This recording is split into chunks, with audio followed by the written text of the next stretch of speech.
You're listening to Hurrdat Sports Live. Rip to right field. Butler will turn over his head, and that ball's gone. A line drive homer into the bullpen. Culpepper to left and deep. Back it goes, and that ball is out of here. Back-to-back homers from Lardick and Culpepper. The Twins offense surging early tonight. This ball is hit high and deep to left center. It is gone. A match for Mark.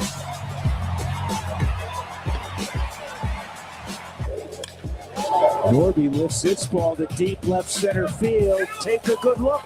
You won't see it for long. How about a grand slam? 8-1 Colorado. High drive to right. It is off the bricks. He's cleared the bases. Good morning. Welcome in. Hurrdat Sports Live, presented by Next Gen Mail Medical. That's Austin. I'm Ravi here at Hurrdat Sports HQ. What's up, Austin? How we doing? Oh, just getting ready. We're excited. Getting ready? Getting ready. What are we getting ready for? It's football season. It is football season. Like we're officially back. And it's like volleyball. Like the fall sports season starts today. It is huge. It is football season. It is exciting, Shane. You're going to a college football game tonight. I am. Tonight. Can you believe it? I cannot. College football is so bad. UNK Wayne State. Where else would you rather be than Kearney America, Ron and Carroll Cope Stadium, the Lopers versus the Wildcats? I'm going to be at Prep Westside. Okay. Well, that's also good. Fine. Also good. If you can text me updates, that'd be super nice. I will. I appreciate that. Send that to you over from Omaha Burke. Are you guys going? Yes. We are going separately, 2 different places. Yeah, we're not going to the same place. Yeah. I'm not going to Kearney. I've got a 6 o'clock kickoff, which, to be frank, kind of a big fan of. Oh, 6 o'clock is a great kickoff, especially on a weeknight. Mm-hmm. Got to get to Thursday bed. night, 6 o'clock. Love it's gonna be elite. I have big plans though. I'm thinking if I can make it work, I'm gonna get there early for UNK Wayne State because I got to work. This is the worst part. I'm not gonna be able to, like leave right after the show. Well, yeah. I mean, I'm gonna have to leave to get down there, all that other stuff. But I have to get a lot of pregame stuff for content. Sure. And then I'm gonna try to run out to. This is gonna sound crazy, but go from Kearney to Gothenburg. Watch a quarter of Kozad Gothenburg, and then come back for Kearney Wayne State at the end. Just trying to watch football, man. What time does Kearney Gothenburg start? Kozad Gothenburg? Oh, Kozad. 7. Wait, so you're gonna miss? I'm gonna go for pregame, and you're gonna miss part of the Kearney Wayne State game? Yeah, and then come back. Is that dumb? That's a terrible idea. Okay, then I won't go. I won't go to Kozad Just Gothenburg. lock in on Kearney Wayne State. Kozad Gothenburg. Just lock in on Kearney Wayne State. Dawson Come on. County rivalry. I don't care. You don't care about the Swedes and the Haymakers? I You don't mean- care about Jared Crick? Just say you don't care about Jared Crick. Listen, I'm a big Jared Crick guy. Mm-hmm. We love Jared Crick. Yeah. You need to lock in. You're going to get the lesser of. But I'm working. I'm a neutral party when it comes to this. Unless UNK wins at the end, then I will. Yeah, you're about as a neutral rebel. as I'm going to be tomorrow night. Yeah. I don't believe that at yeah. all, even a little bit. Right? Like you need to lock in. You're going to get the lesser experience of both games by trying to split your time like that. That is true. Now, if Gothenburg Kozad was at 6 and Kearney Wayne State was at 7, that actually might work a little bit better. Maybe we're having a conversation here, but you can't listen. This is a very like use your full ass situation. Like you can't half ass this thing. Are you're saying this from the UNK perspective?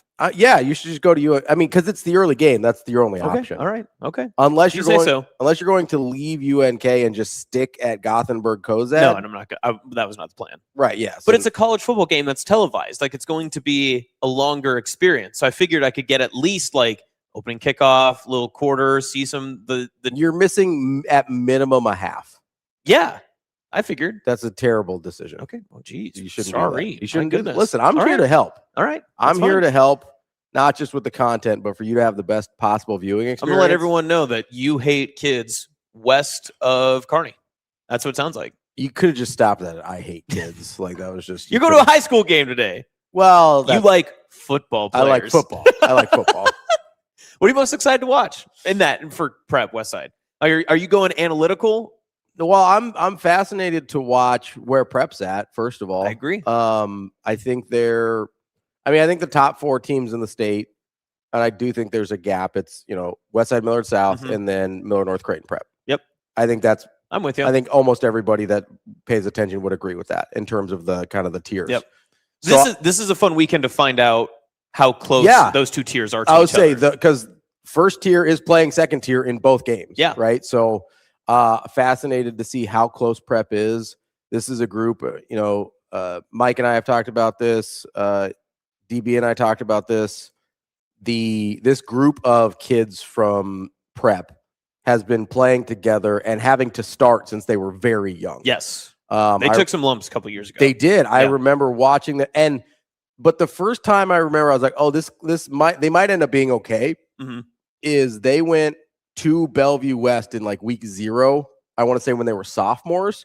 And that Bellevue West team was Danny Kalin, Isaiah McMorris, Davon Hall. Like it was a very, very talented Bellevue West team. And Creighton Prep gave them everything they could handle. Mm-hmm. They were clearly outmatched. Also 2 different styles. Yeah, very different stylistically. Yeah. And they were clearly outmatched, especially on the skill positions on the perimeters. But man, they fought their ass off. And I was like, that's going to be a good football team when those kids are seniors. And those kids are seniors. So I'm fascinated to see what that looks like and to see if they can do something similar to Westside. I mean, because Westside's going to have similar advantages, probably more advantages than Bellevue West had a couple years ago. And I'm fascinated to see how close Prep is. And I'm honestly really, really interested to see Braylon Warren in live action. Yeah. I thought there were times last year where against higher level competition, he struggled a little bit. We saw it against Central. Obviously, Millard South's a whole different thing, so you kind of just flush that and put it to the side. But it's also a once in a lifetime defense at the high school. That's what I mean. Yeah, like that's why it's a whole other situation. Right. Scoreboard pressure because they just were never going to be stopped ever. You start to take chances that you normally wouldn't. Like I put that over here and kind of say like, okay, I saw this. This is a data point, but I'm not going to give too much credence to it because you're probably never going to see another high school football team like that again. But, Central's one where I go, okay, that's a team that was talented, but probably shouldn't have given Westside the trouble they did last year. Mm-hmm. And part of that was Yashir Grigsby, who now plays for Westside. Yep. Part of that was Torrey Pittman had an interception, who now plays for Millard North. Like, there's Kylon Haney. Like, a lot of those guys don't play for Central anymore, but you had really good players on a team that probably wasn't as good as Westside, but they gave Westside trouble. They gave Braylon Warren. I love saying Braylon Edwards. You got to get off that, man. He hasn't played in so long. Yeah. You just love the Browns and the Jets. It's your favorite. Big Michigan guy. Michigan, man. Whittingham has been on the mind, though. I know. We have been talking a lot of Whittingham in Michigan. You're low-key kind of Michigan colors today. Yeah. Well, this is a Ted Lasso shirt. Yeah, but you got a dash of yellow on the collar. Yeah, we're rocking the Ted Lasso, cool. AFC Richmond. Okay. Okay. But no, I'm really interested to see if Braylon's development has continued. Obviously, he always looks good in 7-on-7, right? Like he's got a skill set that's going to play well in that environment. Does it translate this year against closer to like competition, more so than it did last year? I'll be interested to see that as well. And then obviously you get to see Tay-Tay. Yeah, I don't remember where Mike is going. I'm sure he just tweeted it. I'll find it. But I know that we've got people that will go to Elkhorn North Bennington tonight, which is also, a great Thursday night game. 100%. And then tomorrow you mentioned Millard North, Millard South, Prep tonight. Plenty of things to be able to do. Plenty. Yeah, so also, not to discredit this as well, but like high school volleyball starts today. Spike under the lights for Nebraska volleyball. No matter what you're doing, sports is back. It truly is. It really is. We're here. We made it, guys. We made it. This is also the official wave goodbye to baseball season that you can do in the rearview mirror. At least for a month. Yeah. Like October. No, October, yeah. I will lock back in. I'm excited for October. But I will say, and this is less important to you than it is to me, U.S. Open starts this weekend as well. Yeah, you're right. That was very much less important to me. Very excited. Carlos Alcaraz is back. I'm very excited. I couldn't be more excited for you that you'll have your thing this weekend. Yes, yeah. College football will be back. I'm going to have to DVR a bunch of stuff because I'll be in Grand Island for 8-man football. Yeah, we've all got our own things we're excited about. Yeah, you're excited about 8-man football. I'm excited about the U.S. Open. You'll love this. Yesterday, exciting. I did the 8-man football classic preview with Jim Clarkson, who's the VP for the Nebraska 8-man Football Association. Love that. And I was talking to him beforehand, and I had said, trying to find a game to go to. He's also the head coach at Clarkson, Okay. which just split Clarkson Lee. That was one of the games we're looking at for their big rivalry. That's their right, unconsolidation. And he was like, "Oh, you do the morning show with Ravi, right?" And I was like, "Yes." He goes, "Yeah, we really didn't like that guy for a little bit." And I said, I was like, the clip is a misunderstanding. Like the clip was bad, and I understand that, but the clip is a complete misunderstanding of what the exact conversation actually was about. Because, again, the clip was about Carter Nelson making the adjustment to college football. And the unfortunate part is that it got aggregated by 8-man people. It did. Because it was you just saying it's not real football, yeah. which was not the point of the argument at all. Not even what I said. No. I said it's his first time playing real football. Yes. So I didn't say anything about 8-man specifically. People got really upset with you. They were so mad. I go, this is his first time playing real football. Is that the most 308 area code people that have been upset with you at one time? Oh, probably. Yeah, it has to be. It's got to be. And of course, real was not the right term to use. Yes. I'm like regulation is probably the term. But again, it's one of those things like, where you're doing this live. Yeah. It's whatever. And now, I think within context, it was very clear what I meant. What's funny too is at the time during that era of the show, the clips came out 12 hours after the show, pretty much. So unfortunately, that was like the one that got out fast. Yes. They had that thing out before the show was over. And I was like, really? This is the one time you get it out on time? And it was just immediate. I remember watching that evolve because it took about a day where some people were like, "Oh, no, that's kind of weird." It had like a 3-day tail. And then it really picked up the second day because then you had. Did you ever address it again? I feel like you talked about it. I talked about it the next day and maybe the day after. It was a long run.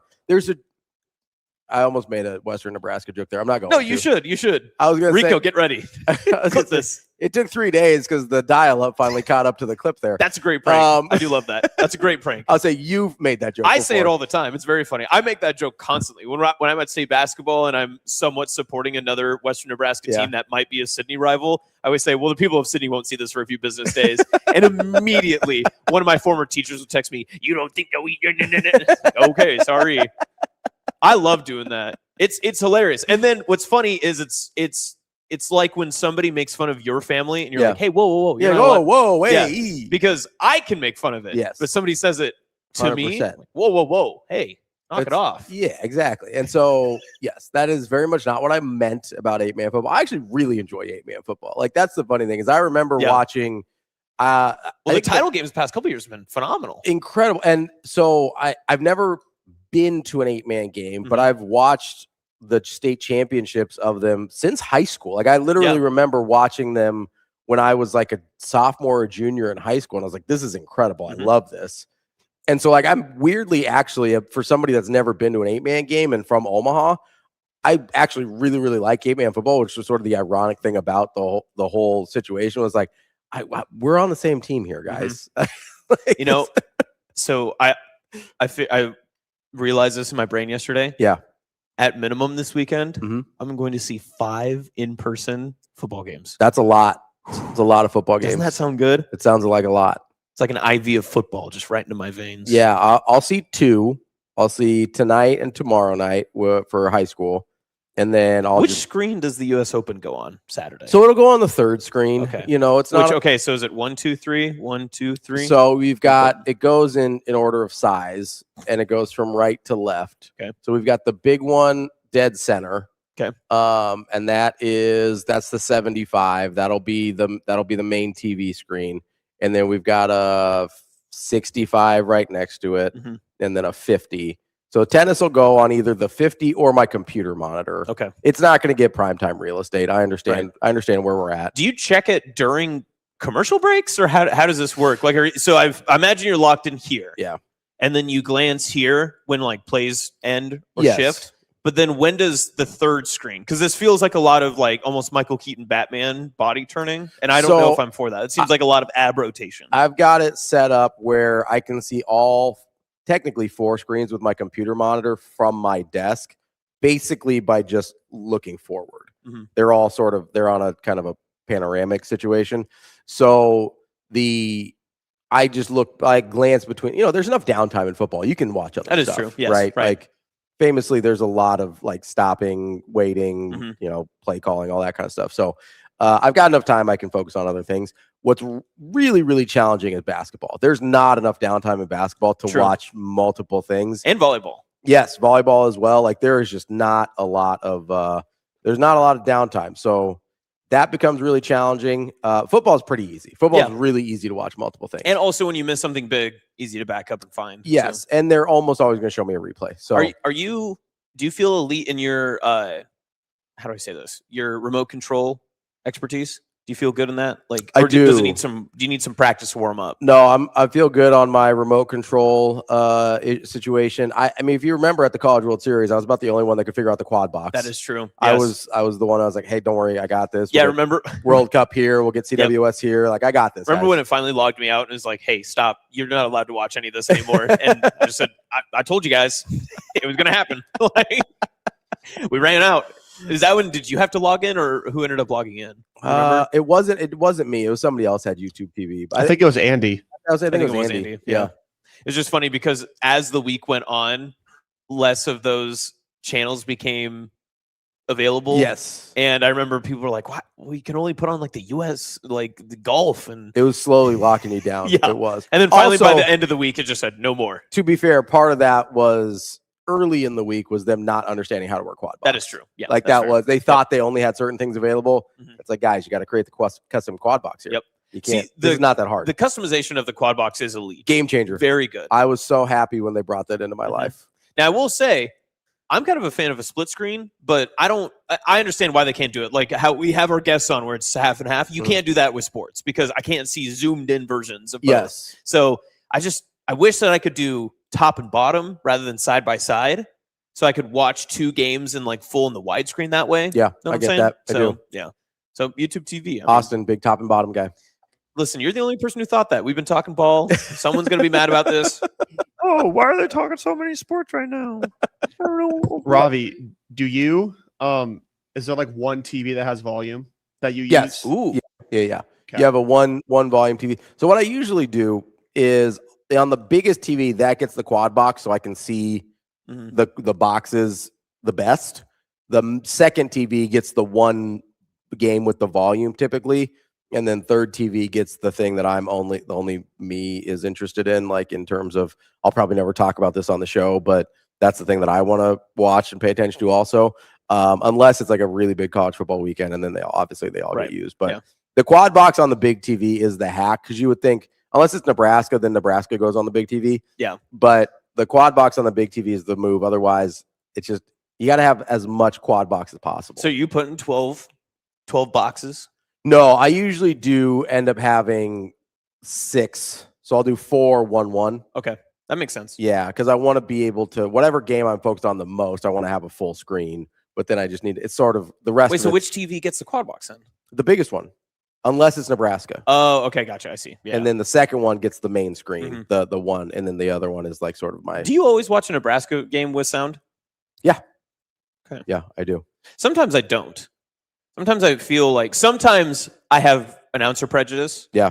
And sometimes I feel like they're not very well prepared. I agree. And I do not like listening to the folks who come in and just like fly off of a whim. Nebraska's had some. They've had some crews that have done multiple games over the past few seasons, and they act like that they have known everything about the team, and they couldn't be more incorrect. What was the one? Was it Colt McCoy on Colorado a couple years ago? The NBC game? Yeah, that was bad. Horrifying. Well, and then he did the Iowa game at the end of the year. Horrifying. Yeah, that was tough. Really bad. I was at Kinnick, and he was walking into the stadium. Yeah. And we recognized him. We're like, that's Colt McCoy. We just couldn't think of anything witty to say, so we said, good luck with your broadcast. Got him. Should have been like, the clock was at 0, bub. Was it? You got him with a bub. Bub? Yeah. I don't know if bub hurts. So you know it's disrespectful. Got him. Have a good call, buddy. Yeah, buddy. That sounds threatening. So that sounds like don't leave the stadium. Yeah, have a good call, buddy. Depends on how you say it. Pal. Buddy can go a lot of different directions. Yeah. A lot of different directions. TK says he listens to this. He never listens to sound. He syncs it up with a Husker call. I would do that some back when it was DB. I might do it now with Jay Moore, who I think is going to join us more regularly. Yes. I'll be honest. When I'm working the multiple TVs, syncing up sound is kind of kind of a hassle. Yeah, I'd understand. Especially because sometimes It's also a lot of overstimulation at that point. Yes, and a lot of times I will like go back on the broadcast. Yeah. Like I'll rewind, like, hey, what just happened there? You're like, oh, is that Brilliant Edwards? Yeah, I'm like, oh, Brilliant Edwards just tearing it up. And then your sync is screwed up. Yeah. And so it's like that's not really an option. Yeah. I rewind too much. That's DB's fault. He used to tell me he would do that all the time.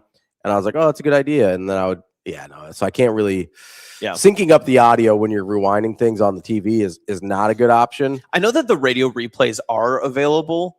So maybe I should just go, because Sundays I love walking the dog or going on a run in the morning. Maybe that's when I should just replay the game. Oh, do the radio call that way and see what else I could pick up, and then visualize what I saw from the day before. I don't know if that would be good or not. Yeah, I don't know how helpful that would be. Yeah, I am a very traditional. Like, I do really enjoy listening to a radio broadcast. I love a radio broadcast. The only problem is I found out was when we were doing Hail Varsity postgame last year. Can't listen to the radio broadcast and be like, I have a lot of strong opinions on what happened. Now, was it easier when we were doing Akron and Houston Christian? 100%. Yes. Now, Houston Christian, we were in person, but I mean, that's a whole different. It's true. That was Kenny's Hall of Fame game. That was very much. We were down there hanging out. Yeah. It's a good time. Didn't have to worry too much about what was. Yeah, going on. remember when we were like, how long does this have to go? Yeah. We also like, can we just go now? Yeah, we were just cooking in the sun. I think we started halfway through the fourth quarter. We had to have. We were just like, what's the. Well, yeah, because people started cheering behind us. We were like, oh, they scored. Yeah, that's great. Nebraska scored again. No, it was. I like the radio calls in terms of doing this job. I don't necessarily find, unless there's, like sometimes Jessica will give really good information from the sideline. Obviously, the analysis in years past with DB has been really good. So there's some value there, but I get more value out of like a television rewatch than I do out of the rate. So it's a time issue. We might have to listen to the first one at least to see if Jay gives us any math. Oh, that's true. We do need to see if there's math. Who do you think gets the first math of the season? Because it's got to be a touchdown, right? Yep. So we can probably rule out special teams and defense. It would be great if that was the first one. But in my mind, Jay is an ultimate prepper. So I think he's already got one in mind. I'm going to say Calandria. Like a doomsday prepper? A little bit. I'm going to say it's Calandria. Oh, what's his ultimate? Who would be? I guess we don't know the single digits necessarily yet. Yeah. So that's going to change. If it's Calandria and Calandria is wearing 10. Yeah. 1 + 0 is 1. So what? He's got to get to 6. Or you go 1 + 0 is 1, and that's the first touchdown for Anthony Calandria as a Nebraska Cornhusker. But didn't it always equal 6? It did, but I mean, it doesn't have to. It doesn't have to be the same. That's right. He's his own man. It also never really equaled 6. Yeah. Well, he wouldn't get the math right anyway. That's what I mean. Like it didn't actually ever equal what it was supposed to. 11. Anyway. 7 + 4 is 11. -4 is 7. Where did the second 4 come in? Why do we have to do that? Come on, math, you dick. I'm excited. Rowdy says 10 - 4. Give me all 6 of them. Yeah, but where's the 4 come from? Give me all 6 of them. Where does that come from? I don't know. Like, yeah, we see that's the problem is Jay's got to wait for those single digits to get depends. It depends on how far the run is. Oh, that's right. He did put yardage in. Yeah, that's right. I forgot Rico was with us. R.I.P. No longer. The voice coming from above. Can I just say, is he going to UNK Wayne State tonight? No. Oh, so Mr. Carney isn't a pro loper? Interesting. Speaking of pouring one out, this is one of the worst energy drinks I've ever had in my life. Okay, first off, Brandon bought those yesterday. Listen, I appreciate the effort. I really do. You were also mad that we went without you yesterday. I was mad. I'm sorry. Listen, you were busy. I wasn't. You weren't around. Yes, I was. Were you? Yeah. Oh. I was in my office the entire time. That's on me.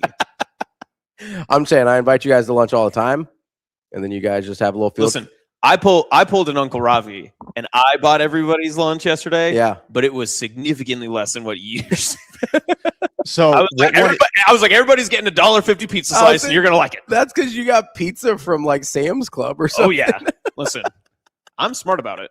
What energy drink is that one? I have is it the retro vibe one? That's no, sherbet? It is not. Oh, it's not. It is very bad though. Is it aroma of orange? No, there's not a You said it tasted like pot. Now, how do you know that? It tastes like the bathroom of a Fish concert smells. Oh, Fish concert? Yeah. Oh, gross. Yeah. Listen, What about Meatloaf? Is it like a Meatloaf concert? I went to a public high school. I know what it smells like, you know? Axe body spray? No, I know. Was Axe body spray big in Millard North? Oh, yeah. Axe body. It was more like time frame, you know, early 2000s. I don't think I can get in trouble with this anymore. I love it when that starts like that. When I was, I don't know how to phrase this other than graduating middle school, I suppose. The high school and middle school were a conjoined building. Yeah, sure. On the last day when everyone had checked out, I used athletic tape from whatever office or gym, whatever room that they had, and I took the last of an Axe body spray I found in a locker, because my job, like, I was part-time, like cleaning out lockers and stuff for the school, and I duct taped it and wrapped it, turned it on, and then threw it into the hallway. You made an Axe body spray bomb? Yeah. Well, not at a school. You made an Axe. It was at a school, though. It was like a Molotov cocktail of Axe body spray. Is that better? What it was. Is that better? I don't know. Probably not. I didn't have to deal with it. It was Kids a at scent my bomb. school, It was more of a scent bomb. It was a scent bomb. Yeah. They would just stab it. They would just stab the Axe body spray. That's very Iowa Western. That's very Iowa Western. I went to Papillion. I'm having you arrested, TK says. That's Did you fine. see Heath's comment? I had an ex who No, smelled don't like- read it out loud. Don't read it out Okay. loud. Don't read it out loud. Oh, that type of downstairs. Not like the basement. Yeah. No, that's what I thought. I was like, what's wrong with this comment? That's on me. Sorry, Heath. Don't read it out loud. Whispers it ever so slightly on the air. Yeah, that was like your most DB thing ever. Like, hey, can you hear me right Well, now? I was just listen. I'm just do my thing. Hey, Rico, for our podcast listeners, could you read Heath's comment? Since you're not working. Kenny says, I have one in the tank, but the player has to get exactly 17.6 yards on the play. TK, I think we're out of your jurisdiction. Yeah, you can't arrest me. He's a gingerbread man. To be fair, if TK got me arrested, it'd be the first legal person, the first illegal activity that he actually got someone in prison for, instead of arresting only innocents. Juan says, I used to make homemade flamethrowers with Axe.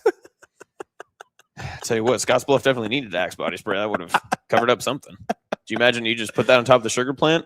Town would have smelled at least 2 times better. But yes, this is a very bad energy drink. That was the point of this whole that's conversation. the point of this. Yeah, my bad. And it started because my gas station establishment, apparently their systems were down this morning. But were they? There's really no way to know. I don't know. The doors were locked. There was a sign on the door that says, our systems are down. Sorry. So I don't really have any other evidence to go on besides You should that. have just kept knocking on the door. You guys open? Hello? I'd be like, listen, that pizza's going to go bad. There's a Best Buy date on there. Like, just let me eat. Just give me a pizza. Yeah, you ever walk through any gas station? Yeah. They always have the food, whether it's pizza or sandwiches or whatever, the snacks, concessions items, and they say serve by whatever, and you check your watch and it is well past that time. Yeah. What is this still doing out? And can I get a discount? Because you're going to charge me full for this, but you yourself said I'm not supposed to eat this. Up to your standard, this is not it anymore. And you're going to throw it away anyway. Give me for $1. I'll take it for $1. Yeah. Just give me a little They discount. should just do that. Every time it expires, I'll take it for $1. And you sign like a waiver of like, I'm not going to sue you if this makes me really, really sick. I like those TikTok hacks where they tell you, if you go to Little Caesars in a half hour past closing, they have to give you pizza for free. I don't think that's true. I don't think they have to do that. I don't think so either. I think most of those people just say, whatever, man. I'm not worried about it. They Corn take it Raider home for says, them. we used our sister's Aquanet. Excellent flammability. Oh, what's an Aquanet? I think it's like a hairspray. Oh, see, I thought waterbed. No. And I knew that couldn't be it. No, that's not. Do you have a Although waterbed? maybe. No, it did not have a waterbed. I'm not that old. It's like that old? It's probably My cousins had a waterbed. by the time. Well, you're on delay out there. That's fair. We were watching Digimon still, so I think by the time I think it was like a high school, college age person thing. I don't think a lot of like kids had them because I think they were dangerous for children. having a waterbed in college would have to be one of the worst activities you could have.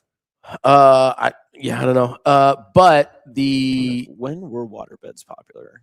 I think I think that time Oh, the period. 70s through the 80s. My bad. I didn't mean to age it like that. Well, I know people that had them in the 90s. So I think See, they that's were, what I'm saying. Like, yeah. When I was But it was like early 10 2000s. years. It was like 10 years before my age range would have been appropriate to have one. they ever have this is a genuine question. Genuine question. Okay. I'm a kid. I'm just trying to learn. Okay.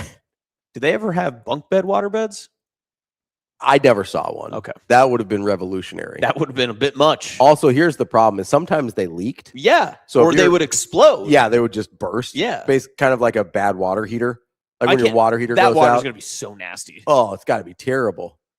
How did anyone ever get comfortable in a waterbed? Probably smells like Heath's ex-basement. You know, like you gotta be careful there. Of her house. I don't think he meant basement. I think he did. That's how I took it. That's a very PG way to say that. I'm surprised Rico never talked about it again. Well, thank you, Corey. That's very kind of you. Listen, anything Corey just said, called me an idiot, could have literally been about anything. I was going to say that was... Listen, you can insult me all you want. At least be specific. Help me improve. Let me be better. Now Corey's going to come back. He's going to misspell one of our coworkers' names. I guarantee it. Jesus. Rico, can you read that for our podcast listeners? Oh, Rowdy's on one today. Rowdy in Gothenburg.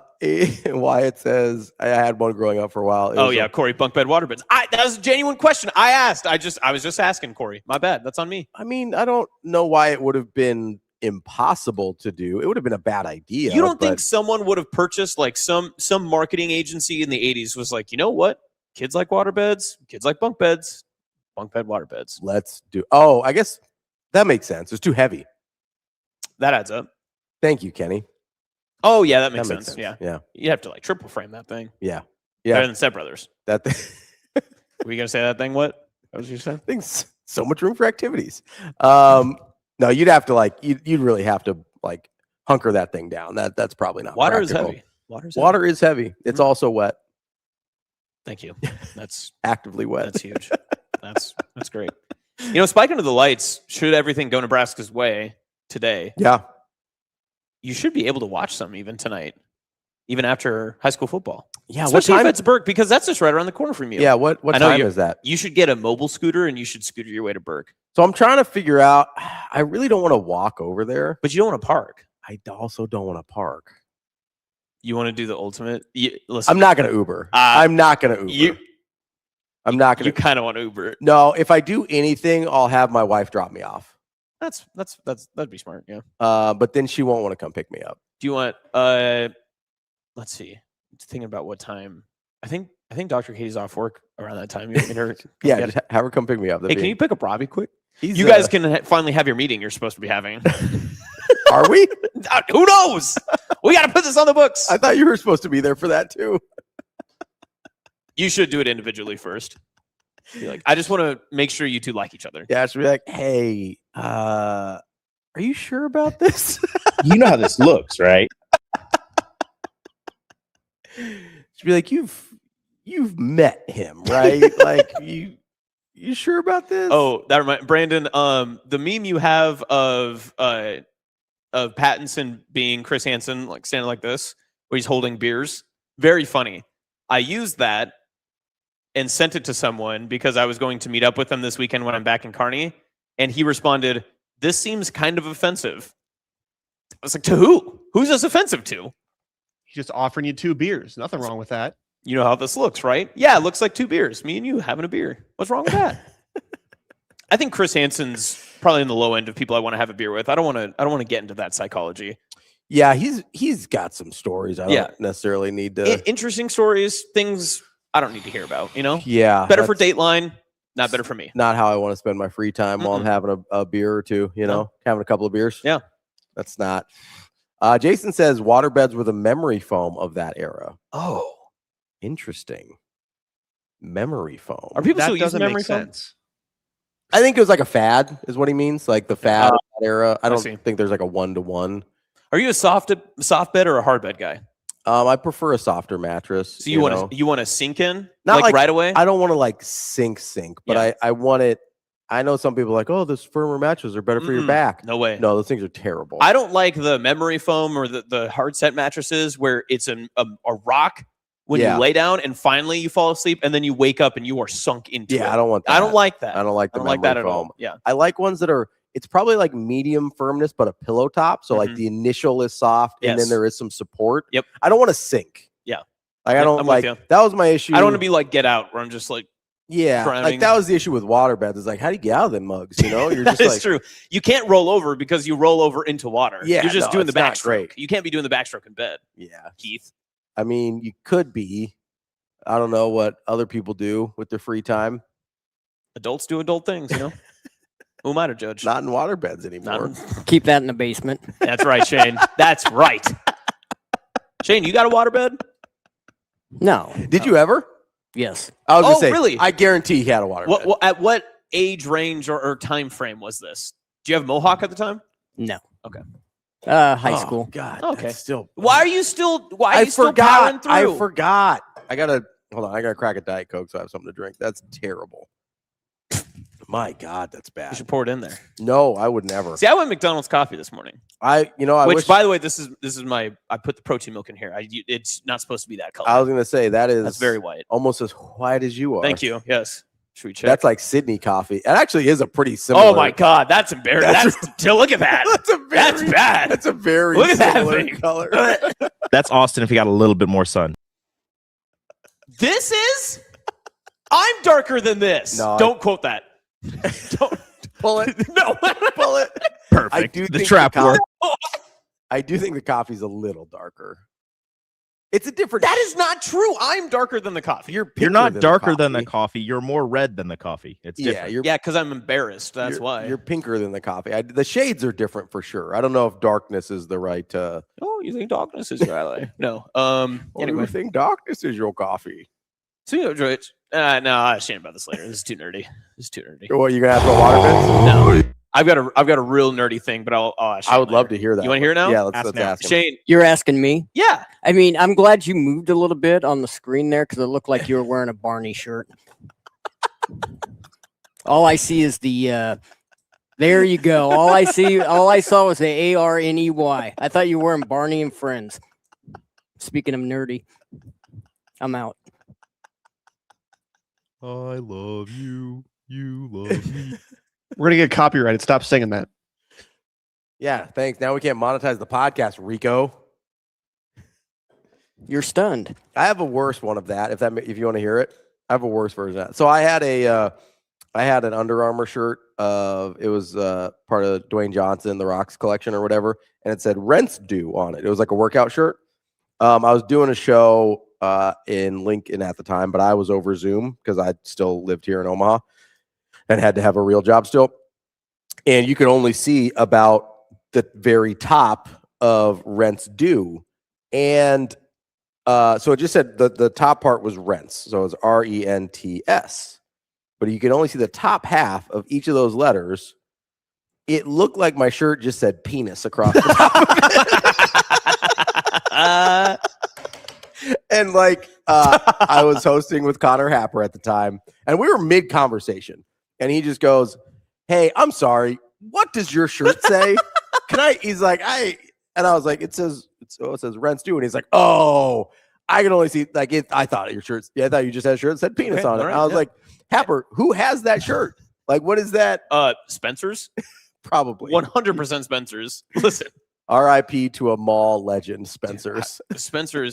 Spencer's was a dream. You'd walk in there and you'd buy a shot glass like super sneakily, and you're like, "Can't let my parents know about this." What are you gonna do with that? Don't walk to the back of a Spencer's though. That's the scariest part. The funny thing about Spencer's is when you were in high school, you felt like you were the most dangerous person on the planet walking into a Spencer's. Yep. And then someone would Healy by you, and you're like, "Oh, that's sick." And you're like, "Oh man, I need to get some of those." Yeah, Healy's rocked. That's dope. I love Healy's. That makes sense. We had a pair of Heelys that we kept in our whatever, just like in our family. For Wait, you had like a family pair of Heelys? Yeah, it went from my older brother when they were popular to my middle brother and then to me. And I took them to college. I squeezed into them size 10s and I Heelyd one day on campus at UNK. And it rocked. I almost hydroplaned. I was going so fast. Once as in middle school in gym class, a girl had a shirt that said "Messy hair, don't care." He said, "I did not see the ME." Oh.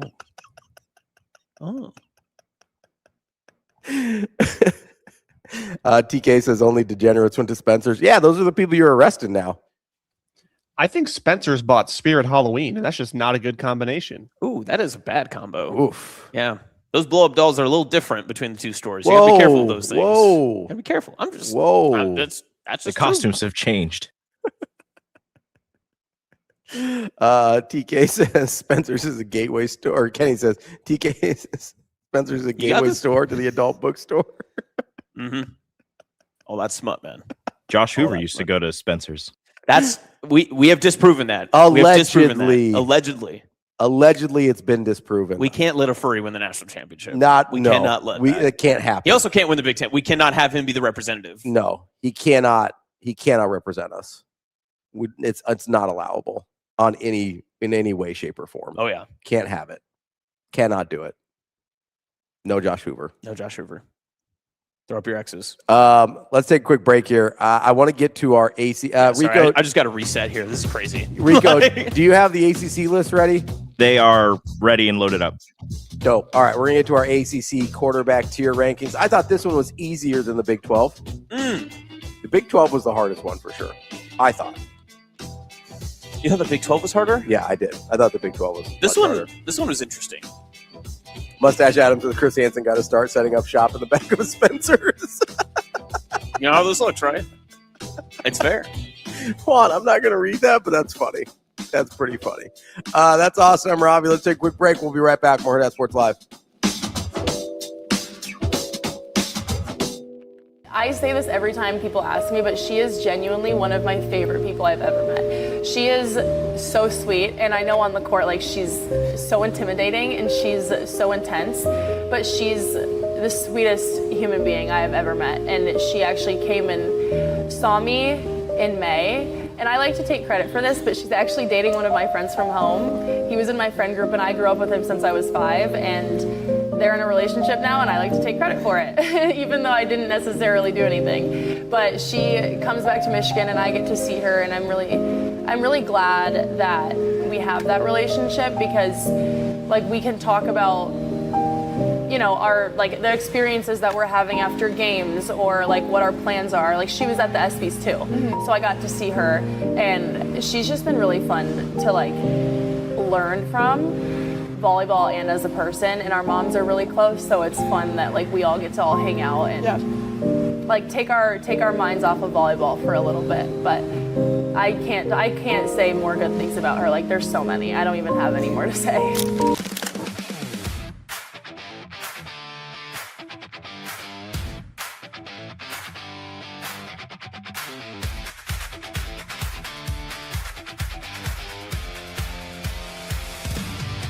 Your schedule is filling up. Get back to busy at Edwards Kia. Lease the 2027 Kia Seltos S starting at just $269 a month. Ready for every run on the calendar. 2 great leases, 1 less thing to worry about. We've also got the 2026 Kia Sportage EX starting at $249 a month. Don't wait. Get back to busy this August at Edwards Kia.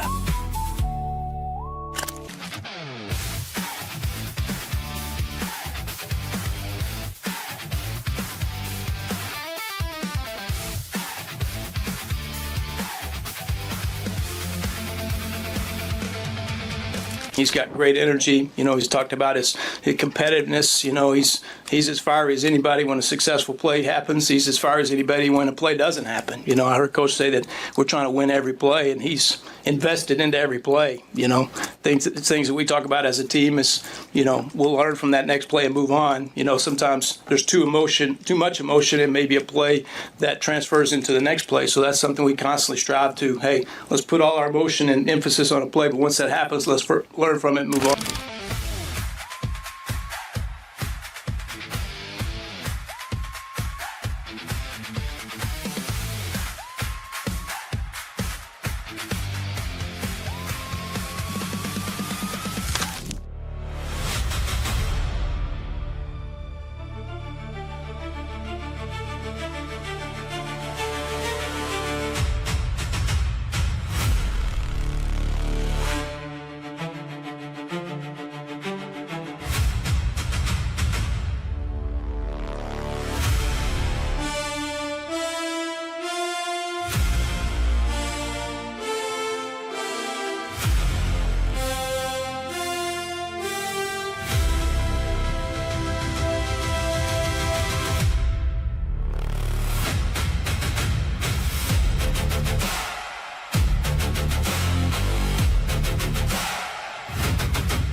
You're listening to Hurrdat Sports Live.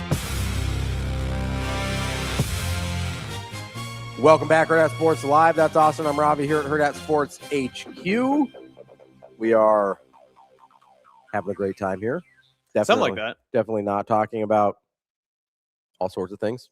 We'll just leave it at that. Listen, we talk sports. We got everything else that you need. There's a lot going on. Yep. Hey, by the way, you're going to ask me a question. I apologize. Not anymore, Shane. I don't care.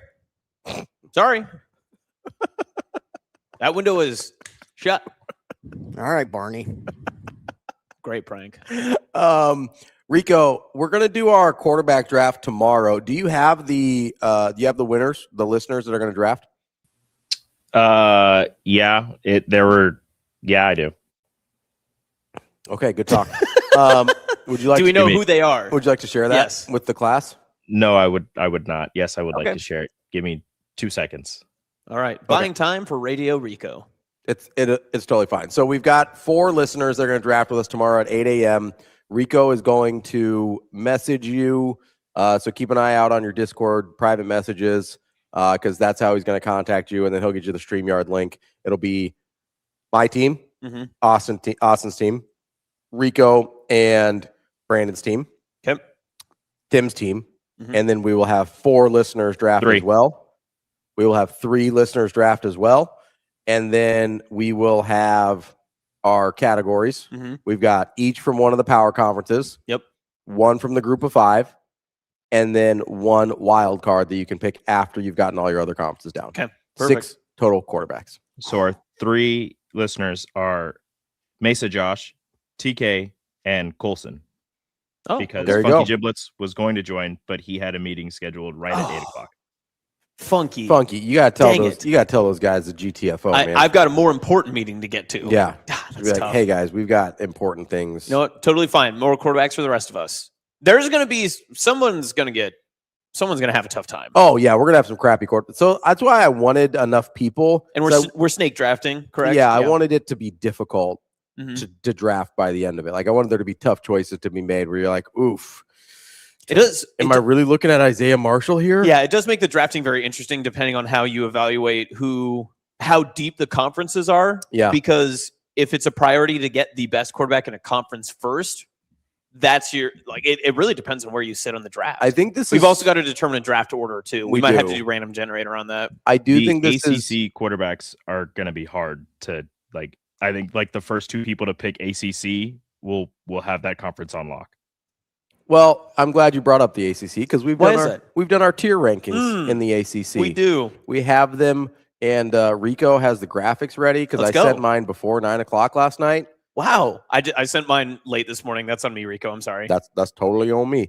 He's okay Yeah, for after first. I'm gonna be honest. After the first 3 quarterbacks, There's one huge category, in my opinion. okay, I don't have. Let's bring yours up first. Okay. All right. Because I don't. I guess there's one category that's pretty large, but I Yeah. don't know that it's outsized compared to everybody else. So mine, the heavy one is transfers. There's just There are a lot. there's just a lot of transfers, Yeah. and there's a lot of guys that either we know a little bit about or we don't have a very strong opinion on. So here's what I did: is Okay. I actually split up the transfers. I basically took guys that we know nothing about and left them in the transfer category, and the other guys that have extensive playing time, I put in the vets with questions. So I put that a little bit with Ashton Daniels, Bo Perbula, that kind of stuff. The main one for me that I actually was the toughest one to decide where to put him. This is going to be a little bit wild, but Darian Mensah, and I don't really know why. I have this weird gut feeling that something's not right, and I don't know why I have that feeling. His stats prove it. He's done it at multiple stops. He was in levels the of football. ACC last year. He won the ACC championship game a year ago. So you would think, hey, this is a guy that is used to. It's not like he's changing level of competition. No, and he's got better players around him now. Yeah, and so I don't know why I have this weird feeling, but everything statistically, analytically, and even your eyes would tell you. I just have a very strange gut feeling that there's just something off about it, but because of the way of the nature of our tiers, I have to go sure thing there. And like you said, I think the more appropriate thing is that if the only question you have on Mensah is that has he ever faced this level of pressure, which is no, right? No. Because he has the most expectations on his entire shoulders that he's ever had, more than when he was at Duke, more than when he was at Tulane. So Mensah is the only sure thing that I feel in the ACC. The rest, I do have another sure thing. Oh, okay, interesting. I do.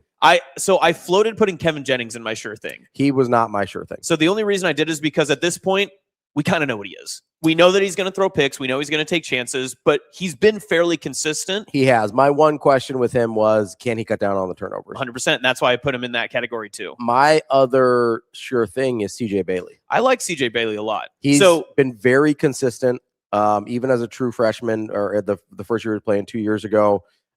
He improved a little bit last year from that, but even like I think he falls right in that category. We have 2 years of solid production out of him. I think CJ Bailey's a sure thing. The only question I have, and this was a big one because they're going to start on Saturday in a game that's going to matter for NC State and for Virginia, is 8 of his 9 interceptions last year came against 3 teams: Duke, Notre Dame, Miami. Yep. So can you limit turnovers and play in big spots against big teams? Sure. That's the biggest question left for Bailey. And honestly, if he answers that, he's right up there. And NC State could be one of those teams to maybe just watch out for, especially if he's playing the way that he can. The only reason I didn't count that against him is we didn't count that against Dante Moore. That's fair.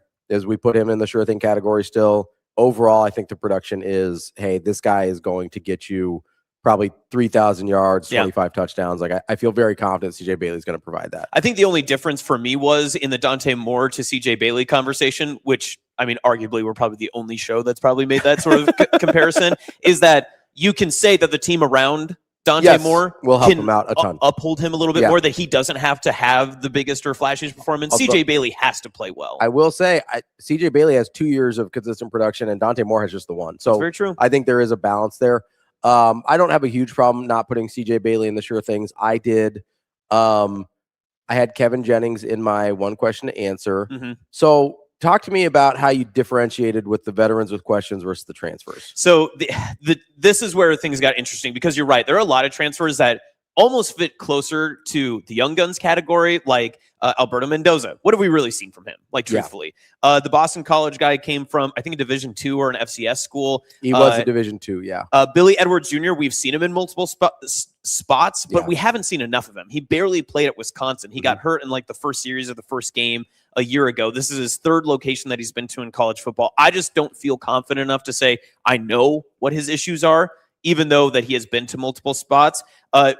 Comparative maybe with Prabula at Virginia than the rest of the transfers, we saw how exciting his potential was at Penn State. People were clamoring for him to stay at Penn State and Happy Valley to, either contend for a quarterback spot in the future or to just be a part of what they thought was a national championship piece a year ago as a backup quarterback in situational roles. Just very less exciting results at Missouri. Yeah. He never really completely took over as the offensive linchpin, as the guy who was always creating big plays or doing kind of the big activities.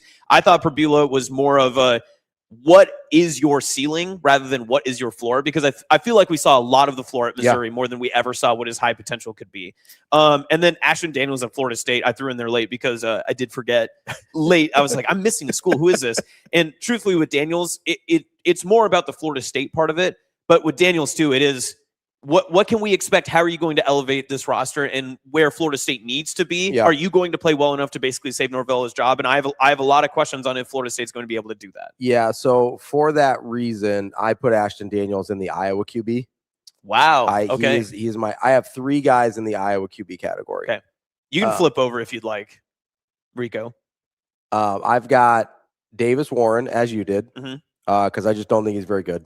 A lot of vets with questions. Mason McKenzie, the D2 transfer. He put up okay numbers, and I get that he won like the conference player of the year in the same conference that Trinidad Chambliss was in and all this kind of stuff. His team was only 6-5 at D2. Like that's kind of red flaggy for me a little bit. There was also some turnovers there at the Division II level that I don't feel great about. And then Ashton, like nobody wants that guy as your starting quarterback. That's fair. He was incredibly underwhelming as a pickup for Florida State, and everybody's like, "Oh, that's it. That's the guy." I mean, fans down there right now are transferring or are clamoring for a JUCO transfer that they got to start over him. Nobody wants these guys. So those are my Iowa quarterbacks.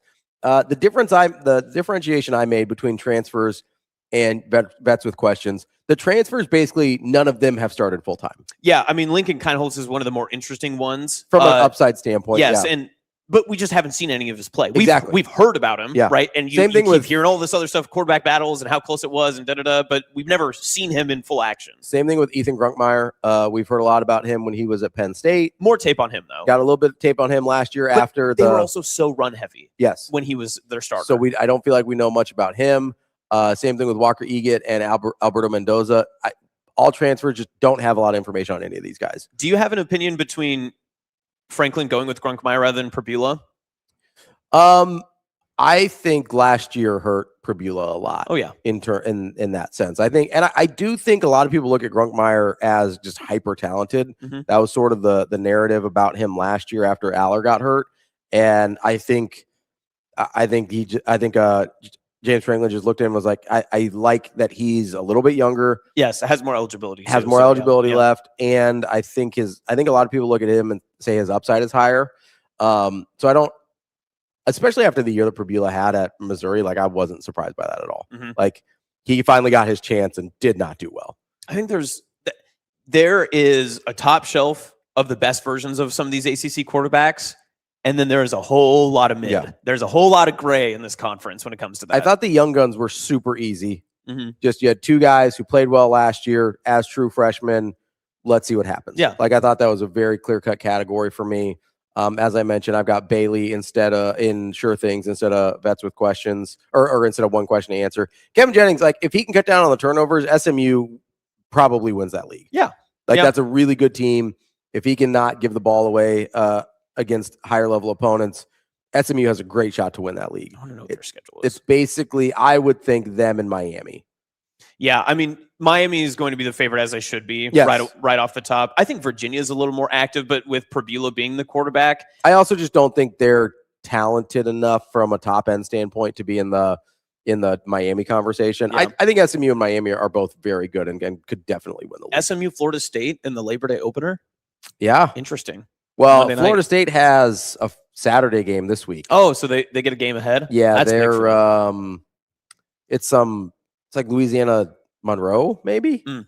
Yeah, no, it's one of those. I think it's one of those Louisiana directional schools. SMU is going to go through some of the teams for that top spot. So they don't have Miami, but they play Florida State, Louisville.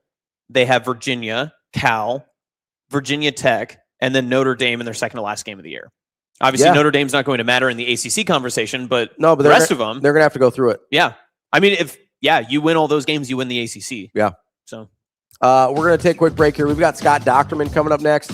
We're going to get into a little bit of all the rules that have been put in place in the last few days about NFL people coming back and what that looks like for the landscape of college football. And I do kind of want to get into just the general narrative around this, because this does seem very much like a one-year problem. Yeah.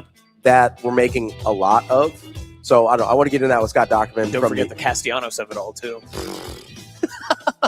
Listen, if Texas Tech wants him, they can have him. I went through the Castellanos experience last year after the Alabama game. Bama. It was not ideal. That's awesome. I'm Ravi. We'll be right back. More Hurrdat Sports Live. Your schedule is filling up. Get back to busy at Edwards Kia. Lease the 2027 Kia Seltos S starting at just $269 a month. Ready for every run on the calendar. 2 great leases, 1 less thing to worry about. We've also got the 2026 Kia Sportage EX starting at $249 a month. Don't wait. Get back to busy this August at Edwards Kia.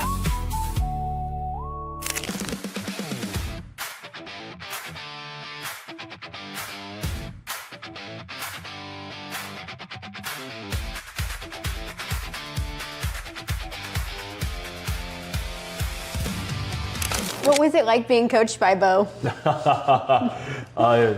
Being coached by Bo Pelini was the greatest experience of my life. It was also the most challenging thing I've ever encountered. He's the type of man that demanded perfection, and he made things difficult, but he knew that in doing so, it was preparing us for our next phase of life, and that had something to do that was outside of football. He was doing his best to raise good men and good members of the community, and I think he did a very successful job with that. When you look back at the number of guys that come back to Nebraska that are involved with the Team Jack Foundation, that give back to the community, I'm very proud of my head coach and the guys that I got to play for him with.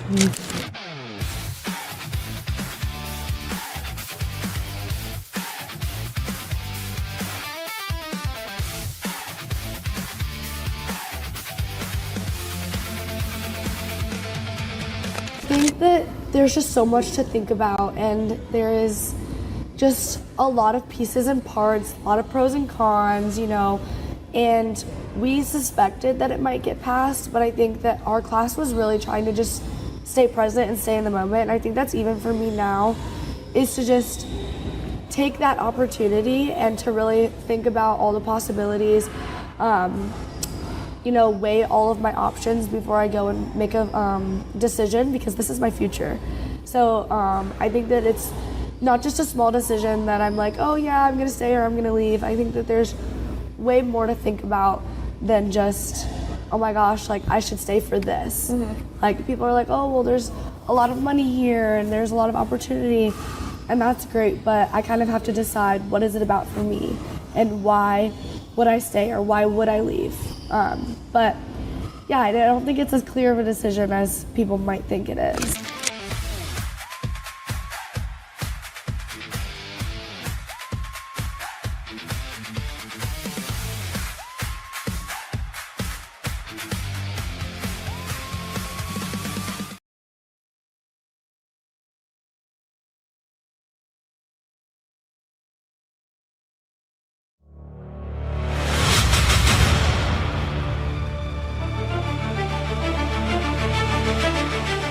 You're listening to Hurrdat Sports Live.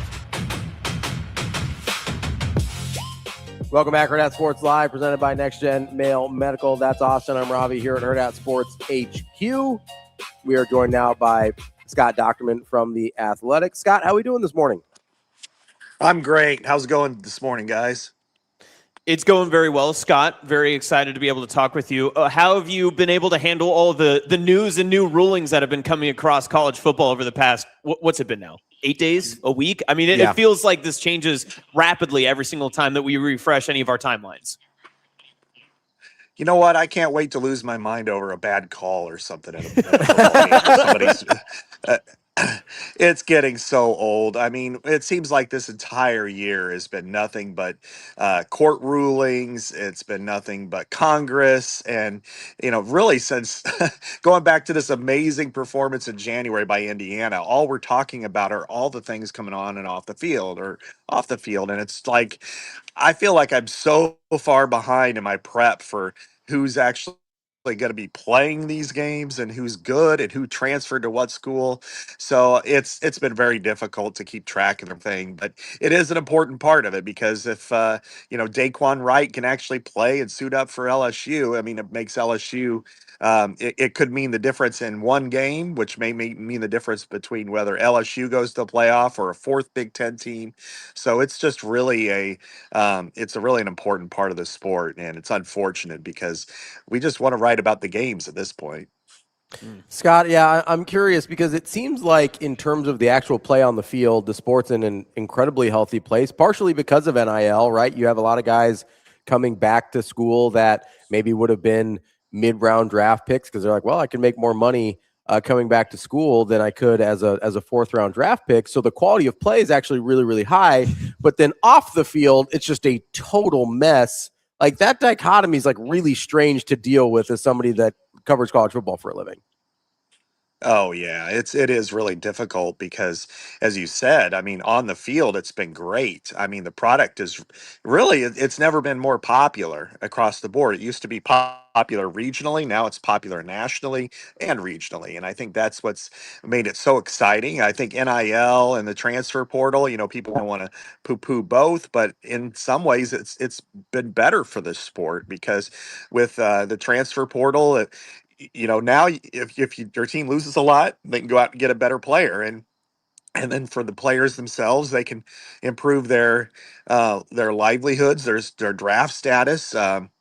it's instead of having to sit out a year when they transfer, that they could actually play right away, and that's been really good. And then, as you mentioned, I mean, the thing we all seem to overlook with college football and college athletics is the college part of it. And if you could stay in school for another year, get your degree rather than leave early. I mean, I used to do the NFL. It's been 20 plus years now, but you'd see so many guys leave with 1 year left just because they wanted or they needed a paycheck. And now they can get it in college. And in a lot of cases, especially at quarterback, you're guaranteed a lot more if you stay in college than you do if you go out and become a sixth round, seventh round, free agent type guy. So I think that it's just everything else circling it has to get figured out. Maybe this is the growing pains part of it. And if Congress passes the Protect College Sports Act, then I think we might be in a situation where it all kind of finally coalesces. But right now, it's been pretty frustrating.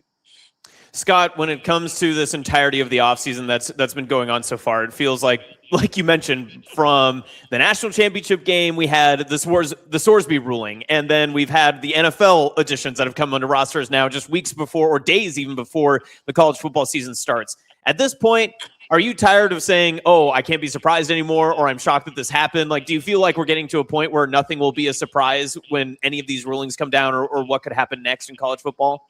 Yeah, I've kind of ceased to been surprised in late, but there are things that, or at least shocked, I should say, somewhat surprised. I think the NFL ruling, to me, that one and Sorsby, when you have local courts that are, what are they doing the work that really they shouldn't do. They're activist judges is what they are, and where they're making these rulings on a local fan level. I think that needs to be taken out of the sport, and that's probably, if nothing else, those two rulings, Sorsby and the NFL players, shows that there needs to be some sort of national law to allow the NCAA to be able to put forth these rules. So I think if this can happen soon, whether it's in the coming month, once Congress comes back from its reset or recess, then I think you probably can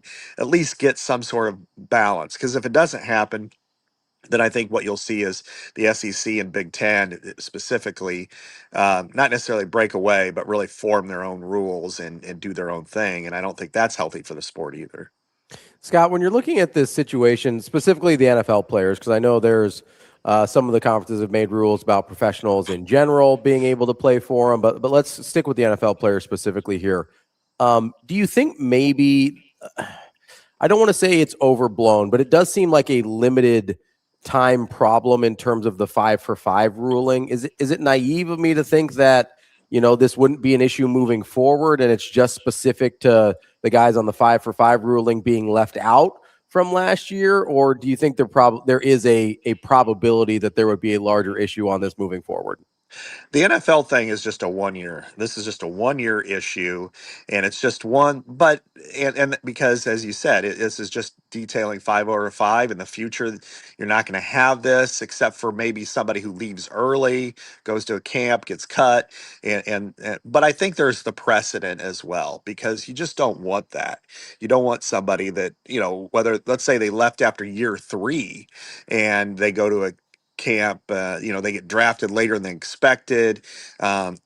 Maybe they play for a year and then they get cut and they decide, well, I can go back to college, and then for your 5th year after playing a year in the NFL. And so that's where you want to stop it and nip it in the bud, that there is a difference between being in college or an amateur versus being a professional. I mean, I know the lines are completely blurred, but I do think that there needs to be some sort of rule in place, because right now there just isn't anything. And so I think that's something that they want to prevent in the future. But it's, whether it's the timing of them enacting this rule was laughable. I mean, this was something that we talk about, obviously, at the Athletic quite a bit. And as soon as the NCAA Division I Council started putting forth the 5-over-5, and I'm like, they need to postpone this move until September, because you're going to have retroactively all these players, especially basketball players, all jump in because, I mean, come on, they're not. There's a ton that aren't going to get drafted. They're going to either go overseas or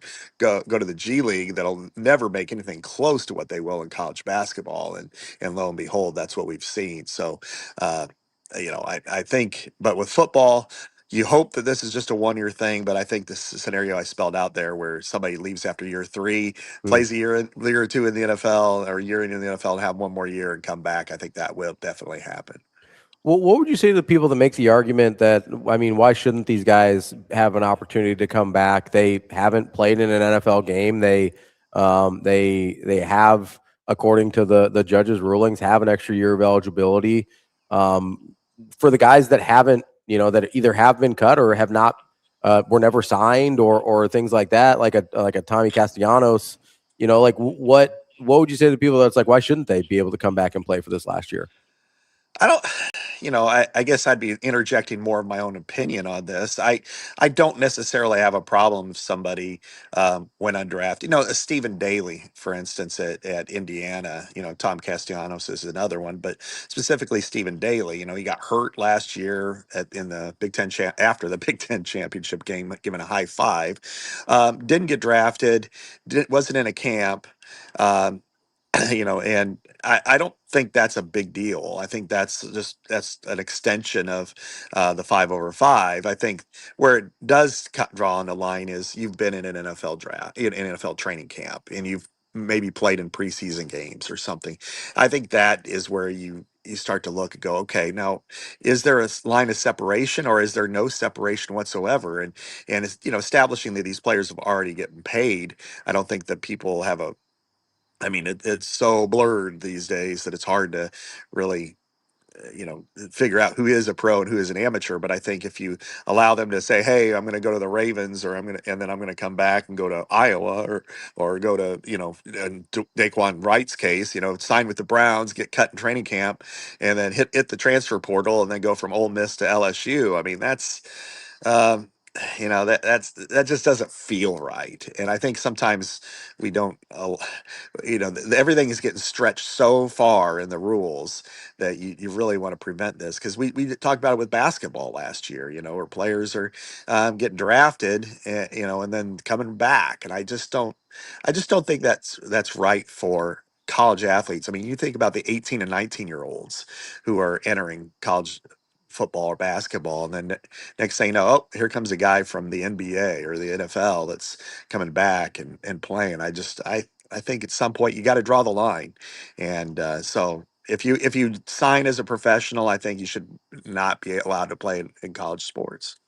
Scott, is your line drawn when it comes to players moving back and forth between the professional fields like training camp, or what you've said with the NBA, example, that they're going back to other schools and other programs? Or would you be more open to an idea that they're coming from NFL training camps and their only option is to return to the school that they were last at for that final year of eligibility?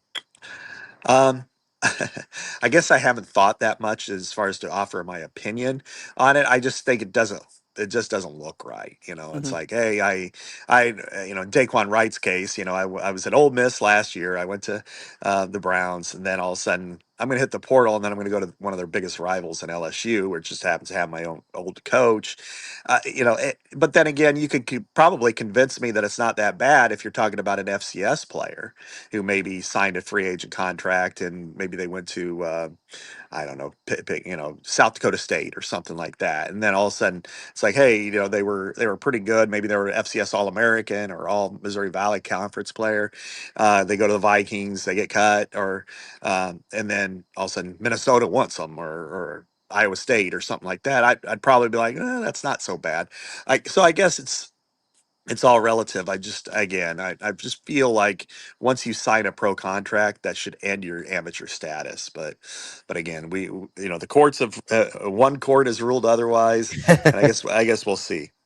Scott, let's talk a little actual football here, since we are just mere days away from. Before we get to that, sorry. Yeah, go ahead. I've got one more question just about the conference rules and all that sort of stuff. Apologize. No, go ahead. I know you wanted to get to football, but with all the conferences making their own ruling, I feel like that maybe I'm wrong, but I don't feel like there's been a lot of precedence in what the conferences have been doing, coming out with their own rulings first, and then everyone just follows suit. The Big 12 did it with Sorsby, that they all came together. They were out there first with the NFL players coming back from training camps and such.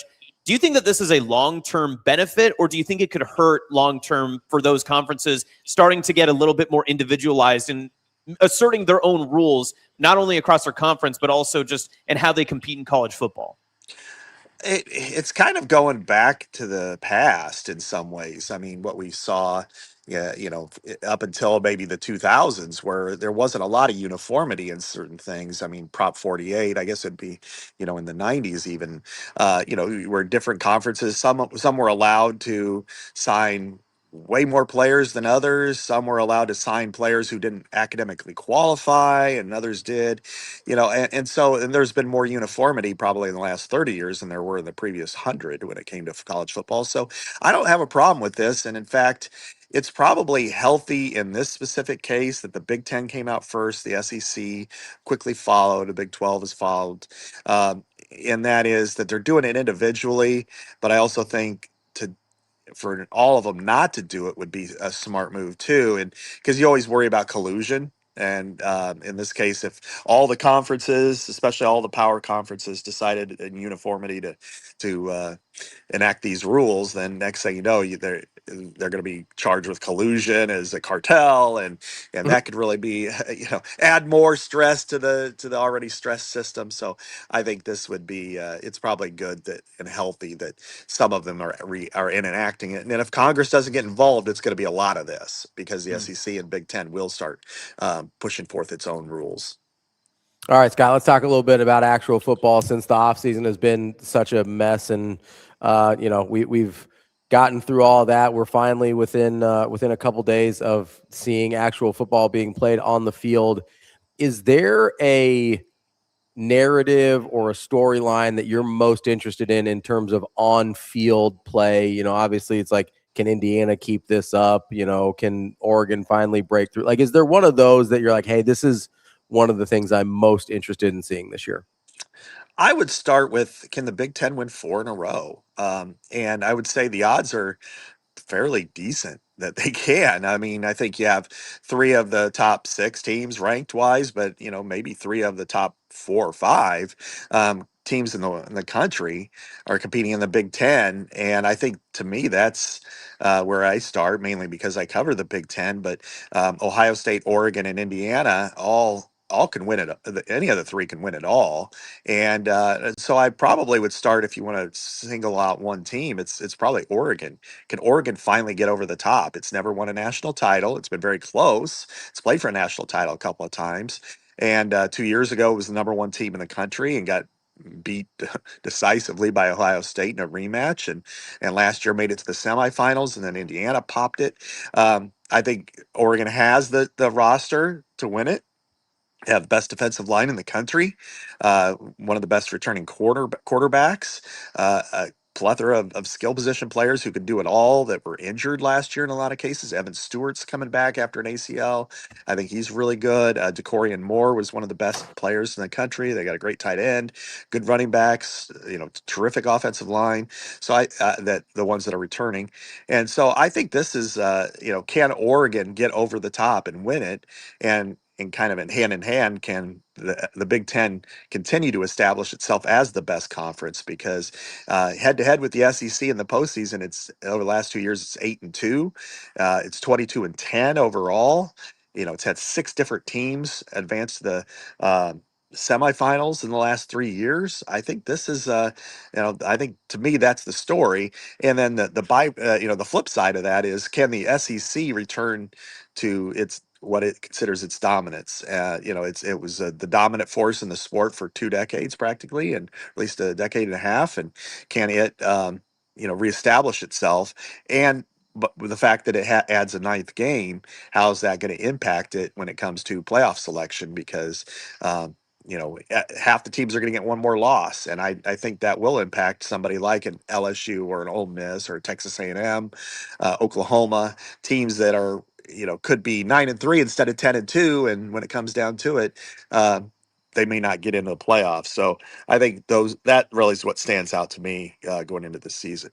Scott, when you're looking at whether it's Oregon, I'm going to throw Indiana in there and Michigan as well. Three of the what are now, I guess, premier brands in the Big Ten. Feels weird to include Indiana in that conversation, but here we are.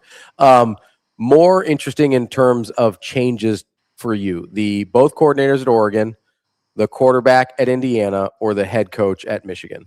Head coach of Michigan for sure. That was the program. It's strange to think, just the mess that Michigan has been for, well, really since Harbaugh got there, but specifically the last couple of years. I mean, when they win the national title, he gets suspended for the last 3 games of the regular season, and against two of the best opponents, Penn State and Ohio State, and they still win the national title. And then what we've seen with him leaving, all the NCAA issues, Sharon Moore's gross misconduct, and then they go out and they get an adult in Kyle Whittingham. I mean, a guy who's a Hall of Famer at some point, and he sort of retired from Utah, but then ended up at Michigan.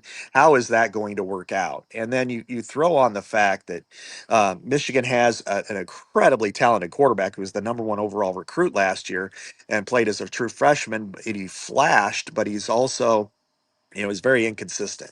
And I think it's very possible that if Kyle Whittingham can get him right, that Michigan can be one of the best teams in the sport. But then you also look at their schedule and you think, wow, if any team goes 9-3 and deserves to have playoff discussion about them, I think it's definitely Michigan, because week 2 they play Oklahoma at home. They open the Big Ten against Iowa. That's going to be a really physical, tough game. Later on in the season, they play Oregon, Indiana, and Ohio State. They go to Nebraska. They play Michigan State, which is always a physical grind. I mean, so they have and Minnesota. They go to Minnesota, and I think Minnesota's a decent team. So they have a very challenging schedule with a new coach, with a quarterback who is, again, very talented but inconsistent. But they also have the roster that can handle a lot of it. So I think Michigan is probably the most interesting team in the league right now. Scott, I'm glad that you bring up Minnesota. I'm curious your thoughts. Do you have a good feel on how this season may go for Minnesota? Do you think this is maybe one of those classic, we overlook Minnesota and PJ Fleck and he catches a couple of people by surprise and he spoils a few seasons? Or do you think that maybe some of the relative calm and cool, I guess, buzz that's been around the program heading into this offseason is rightfully granted just because maybe they're not in that middle tier of the Big Ten? I think they are the overlooked team in the Big Ten right now. They have good players returning at all the right spots. You've got to start with defensive end with Anthony Smith. He's the leading, he had the most sacks of any player in the Big Ten. He came back. They paid him pretty well to do it, but he's a terrific defensive end, one of the best in the country. You start on offense with Drake Lindsay and at quarterback, and he had a really nice year as his first-time starter. So he's going into his redshirt sophomore year, and a lot of upside, and even a lot of NFL people think he's a first-round draft pick. He just has all the tangibles you're looking for. So can he take that to another level? They return center and left tackle on the offensive line, 2 pivotal positions. Running back Darius Taylor, who's been there forever. He's been hurt quite a bit, but he's very talented. And then on defense, at every level, along with Anthony Smith, you have Maverick Baranowski at linebacker, really talented player. Kerry Brown at safety. They lose Coy Parrish to Oregon, but John Nestor's one of the better corners in the Big Ten.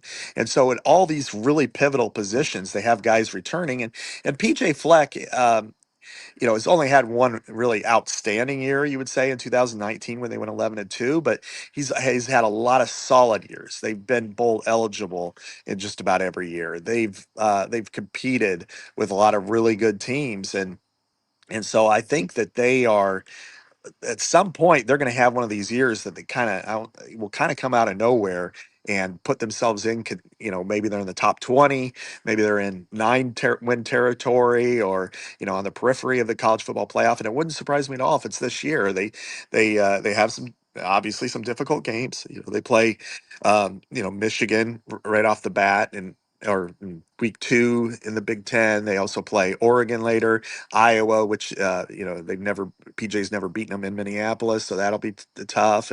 But I think they've got the ability to really compete and win a couple of those. Michigan and Iowa, for instance, I wouldn't put them out on either one of those games. And I think Minnesota could be a sneaky decent team this year. Scott, if you had to take the SEC and the Big Ten, because you said one of the most interesting things you're interested in is whether or not the Big Ten can win a 4th national title in a row. If you're taking the SEC and the Big Ten, who do you think has the most national championship contenders, and who do you think is deeper overall as a conference? Great question. I would say that the SEC here's the difference between the two. First of all, that I don't think is really ever been thrown out there, and that is when people say the SEC is deeper. I say it's deeper based on team brand as opposed to actual team play. Because when you start throwing out schools like Auburn, Tennessee, Florida, you start to immediately conjure that they've got a really great program because they've won national titles but in reality, if you put Auburn on the field with Illinois, or like we did last year with Tennessee and Illinois, or Vanderbilt won 10 games last year, you put them on the field with Iowa, the Big Ten teams won. And in Iowa's case, won decisively. It was a touchdown game, by a touchdown, but it was really more like a 2-touchdown game. And yet, but there's this myth, I guess, that the SEC is so much deeper and better. It's just depth of brand. But so now, as far as championship caliber teams, I will go with the SEC. I think there are 6, 7, 8 teams that have that ability to get there. I think at the top, Georgia, Texas probably stand out. Alabama's close. Ole Miss, Texas A&M, Oklahoma. I think all of those teams could be in that discussion. I think South Carolina should bounce back. Tennessee is decent. So I'm sure I'm forgetting somebody. LSU. LSU. Oh yeah, duh. They actually do have a chance to to run the full race. Whereas in the Big Ten, I'm looking at it as there are 3 teams, as I mentioned, that stand out to me as absolute contenders, and then there's about 5 or 6 that I think can get in the playoff and do some damage, but I wouldn't necessarily put them as championship contenders. LSU or USC would be one. I think Penn State's that's the team I'm thinking is going to go to the playoff. I mean, you look at their schedule, and they have the second easiest in the Big Ten. Matt Campbell is a really good coach, and I think we'll see that over time at Penn State. And the thing is, with people are saying, well, he's bringing all these Iowa State guys. Well, who would have thought that Cignetti could bring a bunch of JMU guys and go to the playoff? I think an 8-4 Iowa State team that had a lot of injuries last year was pretty decent, and the best of those players ended up at Penn State. So I think Penn State's in that discussion. I think Iowa can be, if it figures out quarterback and defensive line. I like Michigan if it can navigate the tough schedule and get Bryce Underwood to playing a little bit better. Washington has a really good quarterback. Some question marks as to whether it can get there, but I think that out of those like 5 or 6 teams in the Big Ten, I don't know that I would pick any of them to, have much of a chance to win the national title. Versus in the SEC, I think you could say 6, 7, 8 teams maybe all have a chance to win the national title. That is Scott Dochterman from The Athletic. Scott, appreciate the time as always. Great stuff. We'll talk to you later. All right. Thanks for having me. Appreciate you. Thank you, Scott. That is Scott Dochterman from The Athletic. I think I would put, for the kind of categories he put the SEC in, I think I would include USC and Michigan in those categories of teams that could win a national title for the Big Ten. I think I would. Yeah, USC's got to survive. Yeah, they got a tough one. I mean, they've got the schedule, and there's questions for sure. I mean, a Michigan upside too. Yeah, I could see that. Are there more questions about USC than there are Alabama? Or are we just used to Alabama being that team? Yeah, you're right. There's more questions with Alabama. I mean, they're bringing in a brand new starting quarterback. Keelan Russell, gonna be playing his first college football. And I'll be honest, again, these Kalen DeBoer Alabama teams have been incredibly undisciplined. Yeah, and they've lacked some toughness. So I think there's a lot of questions there. I'm notably out on Texas A&M, so I wouldn't have thrown them in that conversation either. Are there more questions about Oklahoma than there are Michigan? I mean, you've got Mateer. We don't know if he Yeah. can stay healthy. Like, I know that The Oklahoma's upside of Bryce Underwood. Yeah. like, so maybe Oklahoma's not the right example there. Maybe it's LSU. I think Oklahoma and Michigan are kind of one and the same. I think so. I think they're Yeah. very similar. Are there more questions about Ole Miss than there are about USC? Like, I think the real conversation is who are your front runners, Yeah. and then how many in their ultimate ceiling season, how many of those teams can win a national championship, right? That's more of what it is. They're probably closer than we first deem. I do think you probably lean a little bit more to the SEC side because you might have to stretch a little bit more to say that Michigan wins it, or that another Big Ten team outside of the top 3 might. But the SEC, what the best version of Oklahoma? Do they win the national championship? I think that they have to go through a path that is not easy, right? But we've seen teams be able to do that even just last year. I mean, Miami made it to the championship game, and they had kind of notably a tougher draw through most of the conference, not just conference, but also their college football playoff run. I think there's only 2 legitimate contenders in the SEC. Like, Okay. I think they can win a national title. Georgia and Texas. Yeah.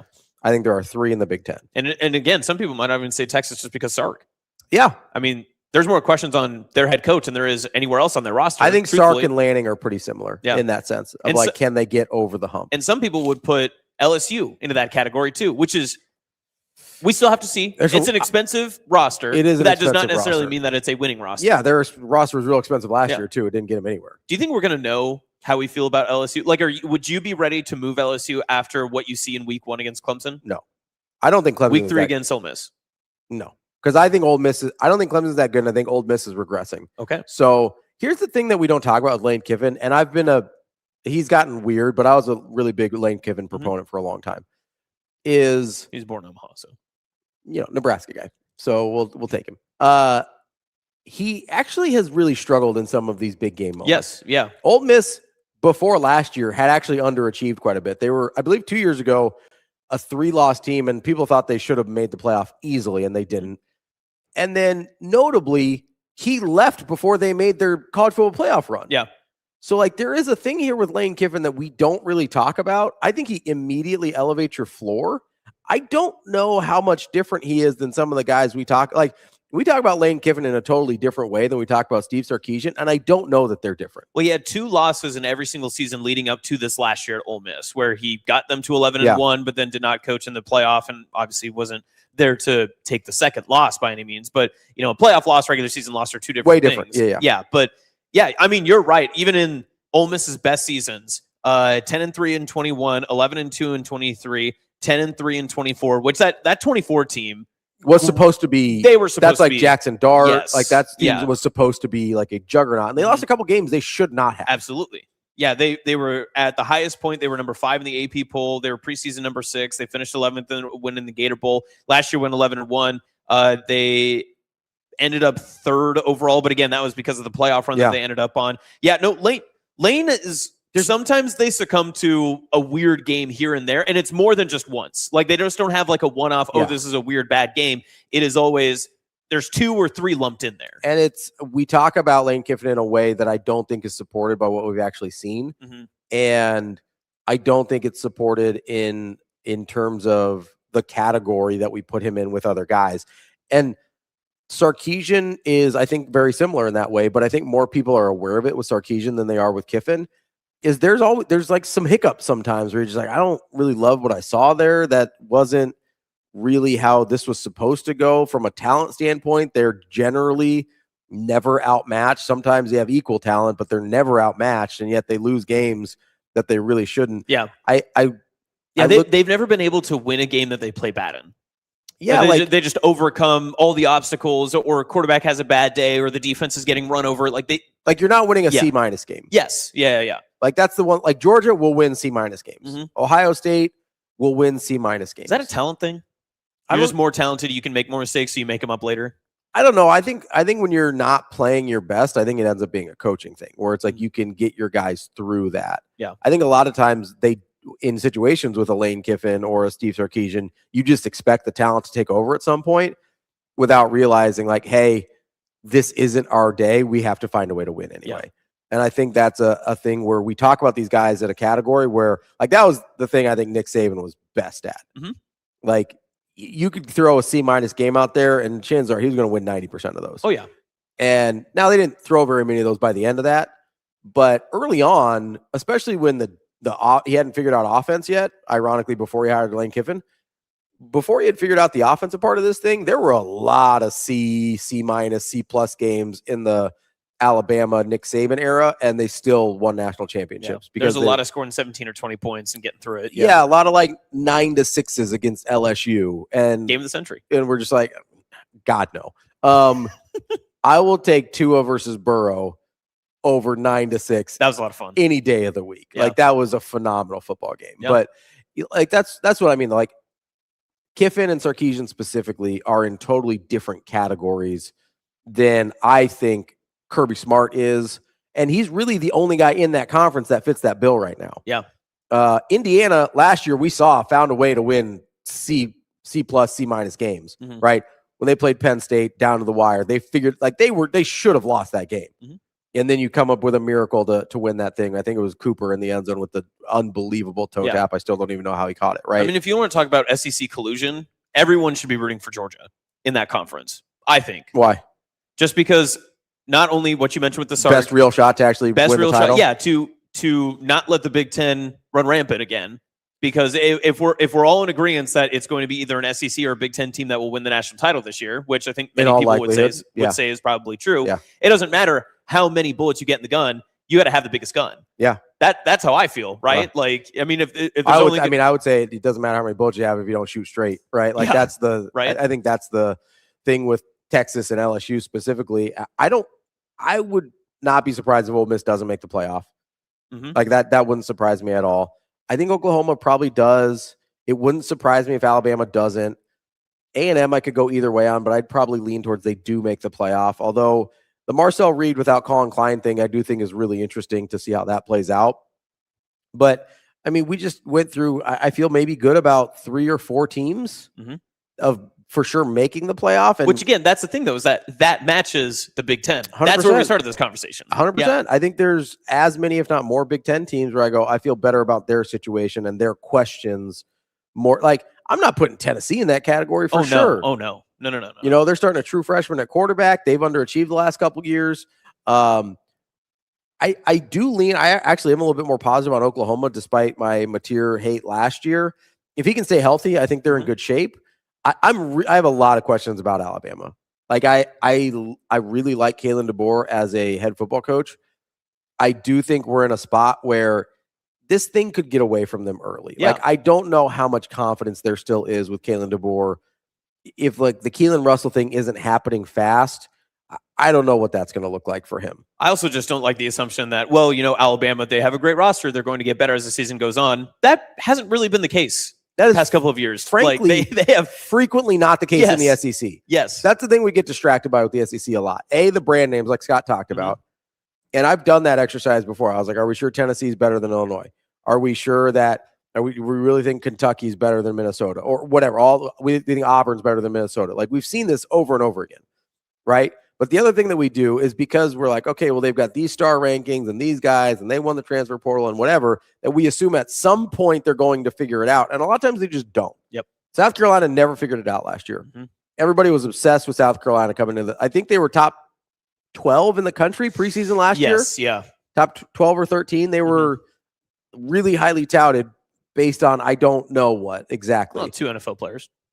Cool. That's it. Yeah, I mean, that's, you know, Nebraska had 2 NFL players, like not in the same rounds, but you know what I mean? Like, good argument. It's Nebraska was not talked about this way, and rightfully so. You know, I look at South Carolina, I'm like, I don't know why we're doing this with them. That's how, and I'll be honest, we're making a lot of assumptions about Pete Golding based on 3 games. Yeah. They were big games, though. They were big games. They were big games. They performed well. And You they know were who right there with played Miami at the end. Incredible in 3 big games. Cardale Jones. That's true. I know quarterback versus head coach. I get that, but like sometimes the adrenaline and the pressure kind of coalesces, and let's not pretend like things still changed after those playoff appearances too. Things still change after those playoff appearances, and you also it's I think, way easier to keep a thing on the rails when you're 90% of the way there, and you can coalesce around like Kiffin didn't want to be with you guys, like you can do an us against the world thing and whatever. All that's gone. Like you're going to have to really laser in on these guys because let's be honest, it's a lot easier to stay focused when you're in the college football playoff. Yeah. It's a whole different conversation when you're starting from zero and trying to get through an entire season. We have no idea what Pete Golding is as a head coach. None whatsoever. He didn't even want to be the head coach. The players talked him into it. I don't know if that's a good or a bad thing, but it's a thing, right? He just wanted to stay behind the scenes. Like that's a thing. I don't know. He doesn't like doing media days. That's all. That's fine. Blame him. That's part of the job. Yeah. But I do think there is something to be like, he didn't even really want the job. Like that matters. He's been pretty open about that. Does it matter for the good or the bad? I really don't know, but I do think it's a factor here. The assumptions about Ole Miss, I think, are freaking me out a little bit. Okay. Like I'm pumping the brakes on that. I'm not feeling, and maybe they'll prove all those things wrong and Pete Golding will be a great head coach and that's fine. But this is the same place I was at with a lot of the quarterbacks last year. We're making assumptions that we do not have enough evidence to back up.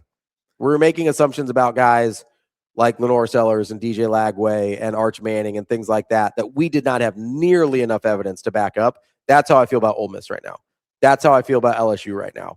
That's how I feel about Alabama right now. Like, we just do not have enough evidence to make the assumptions about these teams that we're making right now. Yeah.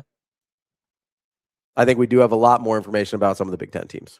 I'm glad you got that off your chest. I feel better about it. Any time that you can hate on the SEC, I'm just glad you're always able to do it. Always. It's not even hate. It's just, evidence. You know who doesn't hate the SEC? Who? Brian Edwards. He loves the SEC. Yeah. Florida boy. You know who Florida's not better than? Most of the Big Ten. Oh, yeah. I was actually thinking, and I was like, who's he going to say? Minnesota or Florida? Who would you take? Minnesota. Yeah, I would too. I mean, I think that's been pretty I don't clear. know if I would say, like Scott said, that they're a super dark horse college football playoff team. Minnesota? But, yeah. I'm not Listen, they win the right games. I mean, anything's possible, right? I mean, that's true for anybody, I yeah, suppose. that's true. You can apply that to anything. It's week 0. Everybody's a playoff contender That today. is true. No one's lost yet. Well, except maybe Florida State. But always losing. That's Austin. I'm Ravi. We'll be right back with Brian Edwards here on Hurrdat Sports Live. I say this every time people ask me, but she is genuinely one of my favorite people I've ever met. She is so sweet, and I know on the court, like, she's so intimidating and she's so intense, but she's the sweetest human being I have ever met. And she actually came and saw me in May. And I like to take credit for this, but she's actually dating one of my friends from home. He was in my friend group, and I grew up with him since I was 5, and they're in a relationship now, and I like to take credit for it, even though I didn't necessarily do anything. But she comes back to Michigan, and I get to see her, and I'm really glad that we have that relationship because, like, we can talk about, our, like, the experiences that we're having after games or, like, what our plans are. Like, she was at the ESPYs too. So I got to see her, and she's just been really fun to, like, learn from volleyball and as a person. And our moms are really close, so it's fun that, like, we all get to all hang out and like take our minds off of volleyball for a little bit. But I can't say more good things about her. Like, there's so many. I don't even have any more to say.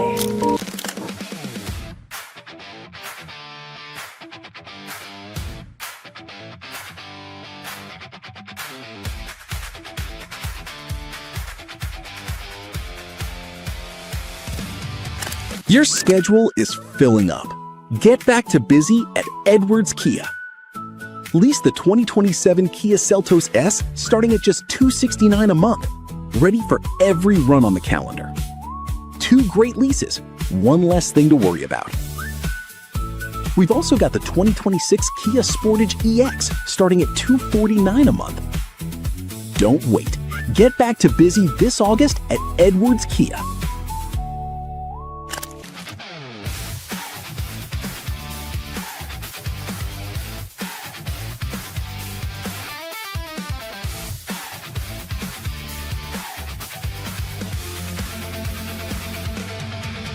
He's got great energy. He's talked about his competitiveness. He's as far as anybody when a successful play happens. He's as far as anybody when a play doesn't happen. I heard Coach say that we're trying to win every play, and he's invested into every play. Things that we talk about as a team is, we'll learn from that next play and move on. Sometimes there's too much emotion in maybe a play that transfers into the next play. So that's something we constantly strive to. Hey, let's put all our emotion and emphasis on a play, but once that happens, let's learn from it and move on.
You're listening to Hurrdat Sports Live.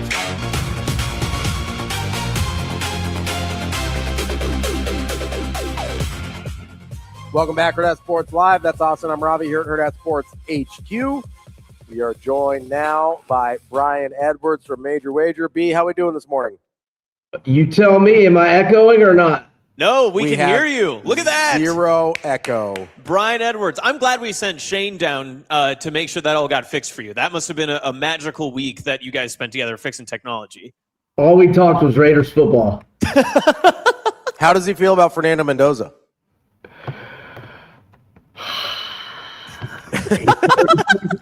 He's very wishy-washy, just like I am. Right, Shane? Is that right, Shane? Maybe. Okay. Wait, Brian, so you're not putting any Raiders futures in? Is that what you're saying? That's crazy. I'm glad you brought that up. No futures. However, Mike Washington over rushing yards props.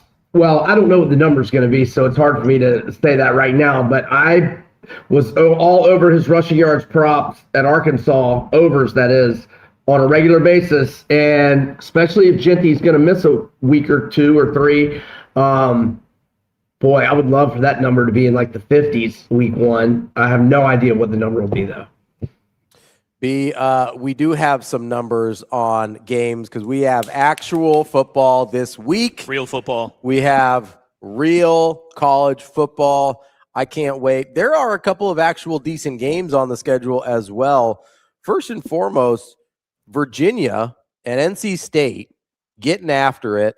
That's probably the marquee game of the weekend. How are you feeling about that one?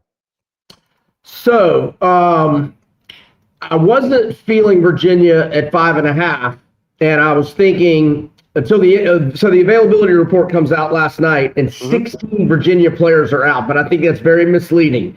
Really, there's two guys that are definite starters on defense, and one of them's a superstar in Cam Robinson, who, by the way, has 3 career pick sixes.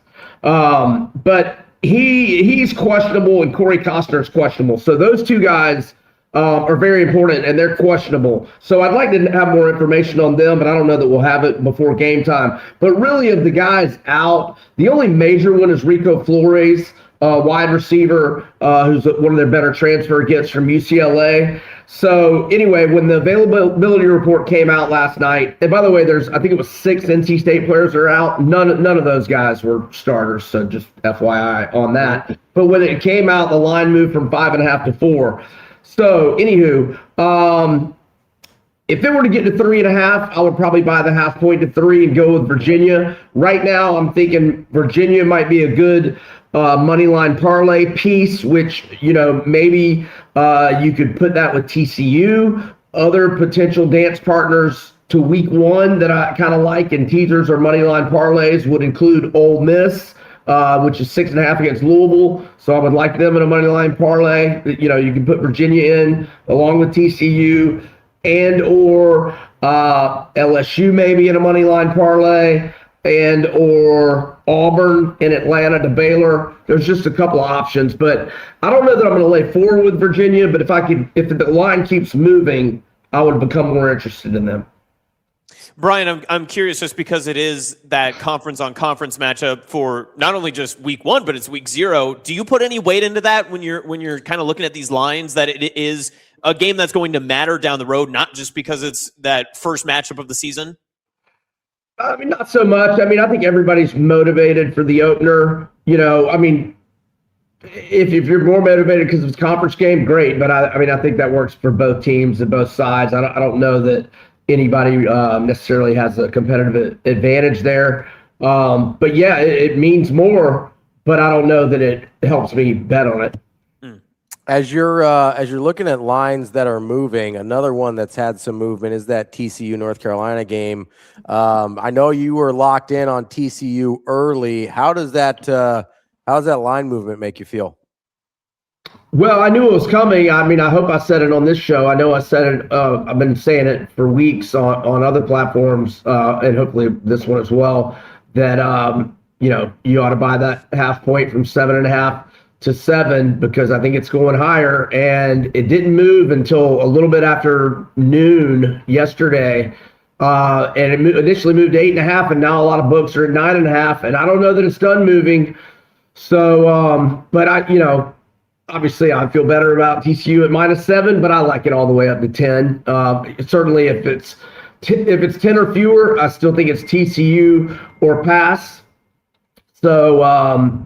Yeah, it's not like I'm trying to hedge with North Carolina right now. You know what I'm saying? I'm not trying to buy North Carolina from 9.5 to 10 and have a 7 to 10 hedge. No, I like my TCU, and I'm sticking with TCU. I don't think we had talked about North Carolina much in the offseason as we were going through teams here. Like what are you doing with North Carolina overall as a team? The Bill Belichick of it all seems like a total disaster. They've had a lot of obviously his son's on a leave of absence. You've got Billy Edwards, who I feel like we know way too much about at this point and almost nothing about at all. It's a very strange situation in Chapel Hill. Yeah, I mean, Billy Edwards was about as uninspiring a transfer portal, get in terms to be your starter. I think he was like the number 52 guy ranked in the portal, the quarterback position. I just don't get it. And, not only the DC Belichick's son is on medical leave, but, Lombardi's gone on paid leave for the HR investigation. Jordan Hudson's been the least of their drama the last month or two. And I just don't think they're going to be any good. And, to Lombardi's credit, they got a pretty good recruiting class. It was ranked number 22 overall, but number 52 in transfer-specific guys. So they did a good job recruiting high school, but not that good in the portal. I don't really get that. Do we really think Belichick's going to be around for this 5-year contract? I don't understand the strategy there. And again, Billy Edwards is about as uninspiring a portal get as a starting QB that I can imagine.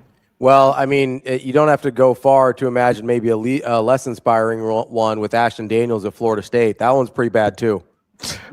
I get what you're saying. However, I had a lot of money on Vanderbilt against Auburn last year, and I've been criticizing Auburn all year because they didn't force feed Cam Coleman, and Jackson Arnold would just be getting all this pressure and not just throw it up for grabs to Cam Coleman. Let him go get it. And that's what Ashton Daniels did that whole game, and Auburn scored 38 points, and I had to sweat that game for 4 hours and got one of the more fortunate spread covers, -6.5, when Vandy won by 7 in overtime. So, I'm just saying, I watched that guy ball out, and he had me sweating for 4 hours one day. So there is that. B, in terms of maybe not the super marquee matchups that come up with this upcoming Saturday, North Dakota State somewhat interesting, right? A lot of people know the name, know the brand. What do you like so far from them and going into that first matchup with Jacksonville State? Well, I'm going to go with Jacksonville State +7, and I hate I didn't get it earlier because I believe it was as high as 9, maybe even a touch higher a month or two back. But and it's really nothing against North Dakota State. I mean, they've obviously been an FCS juggernaut forever, but they're taking a step up in class. It's really more about Jacksonville State. I mean, they lose Rich Rod, and he took some guys with him, and obviously they lost Cam Cook, who led the nation or led the country in rushing yards last year. They lost him this past offseason. But last year, without Rich Rod, they didn't miss a beat. They won exactly 9 for the 4th straight season. And Charles Kelly, formerly Florida State defensive coordinator under Jimbo back in the day, he got them to the 2nd straight Conference USA championship game. They ended up going 9-5, but 4 of their 5 losses were by 7 or fewer. And I mentioned that, and that's notable because we're catching 7 points in this game. And I like their quarterback, Caden Creel. He had 1,076 rushing yards, 7 tutties, 5.9 yards per carry average last year, and a 9-4 TD/INT ratio. The Gamecocks had the 2nd best recruiting class in Conference USA. They got 8 Power 4 transfers. And North Dakota State's recruiting numbers were way worse than Jacksonville State. They only got 3 Power 4 transfers, and 1 is a punter who never played at Minnesota in 3 years, according to Phil Steele's mag. And North Dakota State is replacing their quarterback. They lost their 2 best receivers and 2 best running backs. So I'm going to go Jack State +7. Just for the record, I wasn't a big Charles Kelly defensive coordinator fan. I was more of a Jeremy Pruitt guy. I was a Jeremy Pruitt guy in terms of the DCs under Jimbo. So I want to make the record clear on that. To be fair, better defensive coordinator name as well. I mean, Pruitt sounds like a guy that is meant to coach defense, even at any level. High school, middle school, doesn't matter. Pruitt is your defensive coordinator no matter what. Where's that guy? Is he still in rural Alabama coaching high school? He might be. He did not do well in the Tennessee head coaching situation. That's right. That was not ideal for him. He should have just hung it out with Jimbo. Yes, indeed. And his press conferences. Oh boy, he's Southern, and I'm Southern. I mean, the funny thing about Jeremy Pruitt, do you remember he was at Hoover High? That's right, when they were on television, right? Yeah, when they were on MTV, he was on 2-a-days at Hoover High, wow. And so I was like, and then I think Saban hired him. I think he came from Bama to Florida State, and it was a whole thing. Anyway, Saban was watching MTV. Saban was like, 2-a-days, baby, let's do this. He's all in. The last one, low-key kind of good matchup to wrap up week 0, UNLV and Memphis. I'm fascinated by the whole Dan Mullen experience out at UNLV. Obviously, it worked out well last year, at least to the tune of Anthony Calandri ending up at Nebraska and them getting a 10-win season. What do you like in the UNLV-Memphis game? By the way, a little birdie tells me if things don't go well for Jeff Levy, it's pretty much a done deal that Mullen's coming back to Starkville. But anyway, UNLV, that kind of surprised me as well. Memphis UNLV during the feel-good hours late Saturday night. Let's go over here, and the total's 56.5. So 56 is a key number on a total because it's a multiple 7. So let's buy that half point from 56.5 to 56. And so Mullen, UNLV's games last year averaged 62.1 points per game combined. He's got a stud running back, Jaden Thomas. Back 12 touchdowns, 7.2 yards per carry average.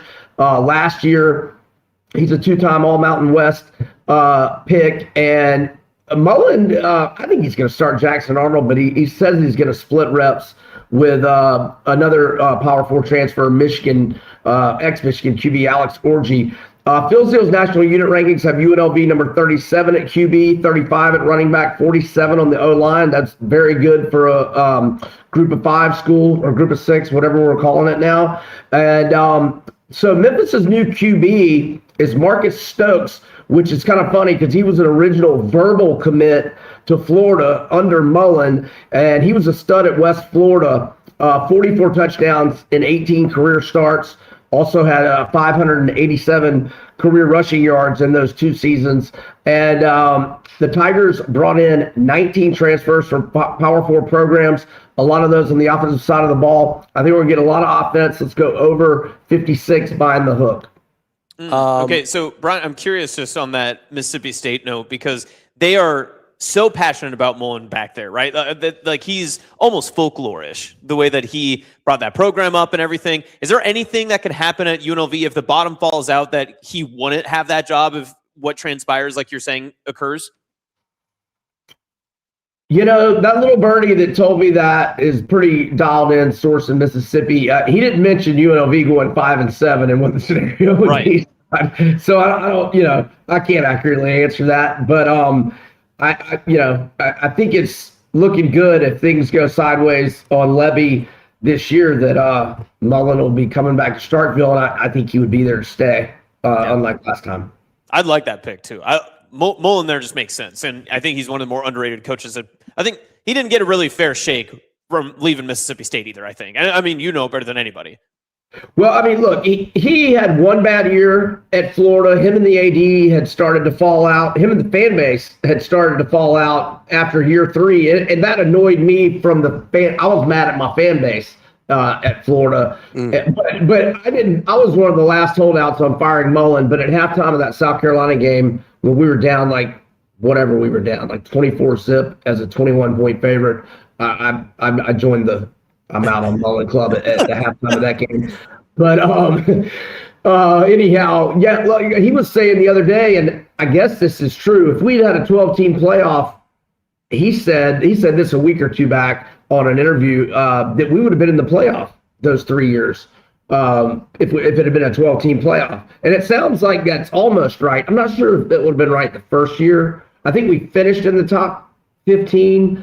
But anyway, we definitely would have been in the playoff in year 2 and year 3 if it had been a 12-team. So yes, and he didn't have the new facility that Napier had for recruiting, and he didn't have that army of a staff that Billy Bob had.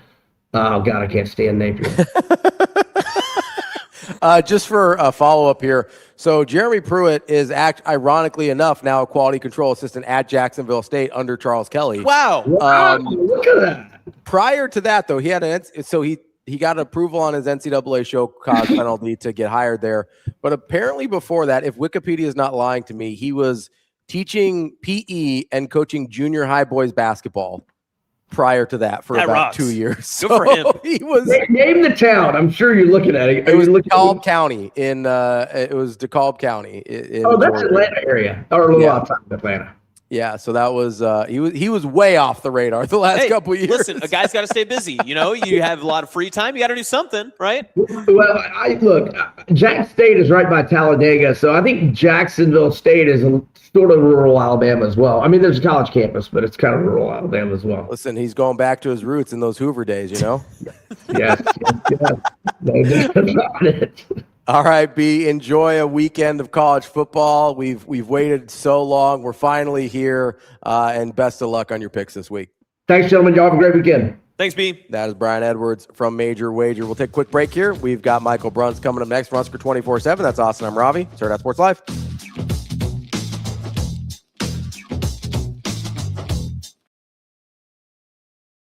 Your schedule is filling up.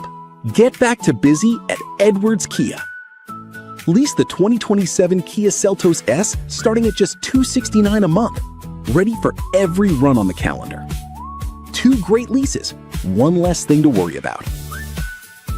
We've also got the 2026 Kia Sportage EX starting at $249 a month. Don't wait. Get back to busy this August at Edwards Kia.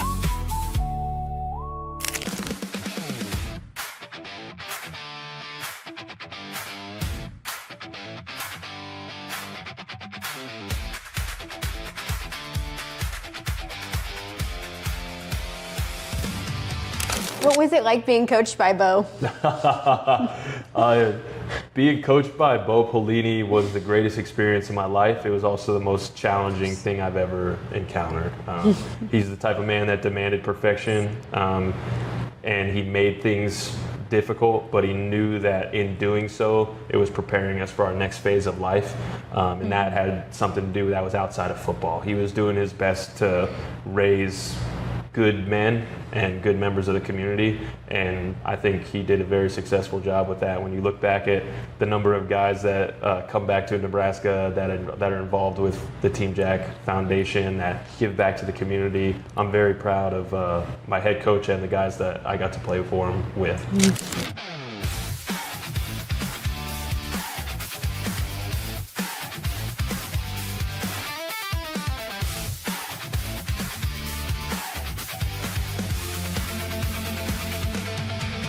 I think that there's just so much to think about, and there is just a lot of pieces and parts, a lot of pros and cons, and we suspected that it might get passed, but I think that our class was really trying to just stay present and stay in the moment, and I think that's even for me now, is to just take that opportunity and to really think about all the possibilities, weigh all of my options before I go and make a decision, because this is my future. So I think that it's not just a small decision that I'm like, oh yeah, I'm gonna stay or I'm gonna leave. I think that there's way more to think about than just, oh my gosh, like I should stay for this. Like people are like, oh, well, there's a lot of money here and there's a lot of opportunity, and that's great, but I kind of have to decide, what is it about for me and why would I stay or why would I leave? But yeah, I don't think it's as clear of a decision as people might think it is.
You're listening to Hurrdat Sports Live.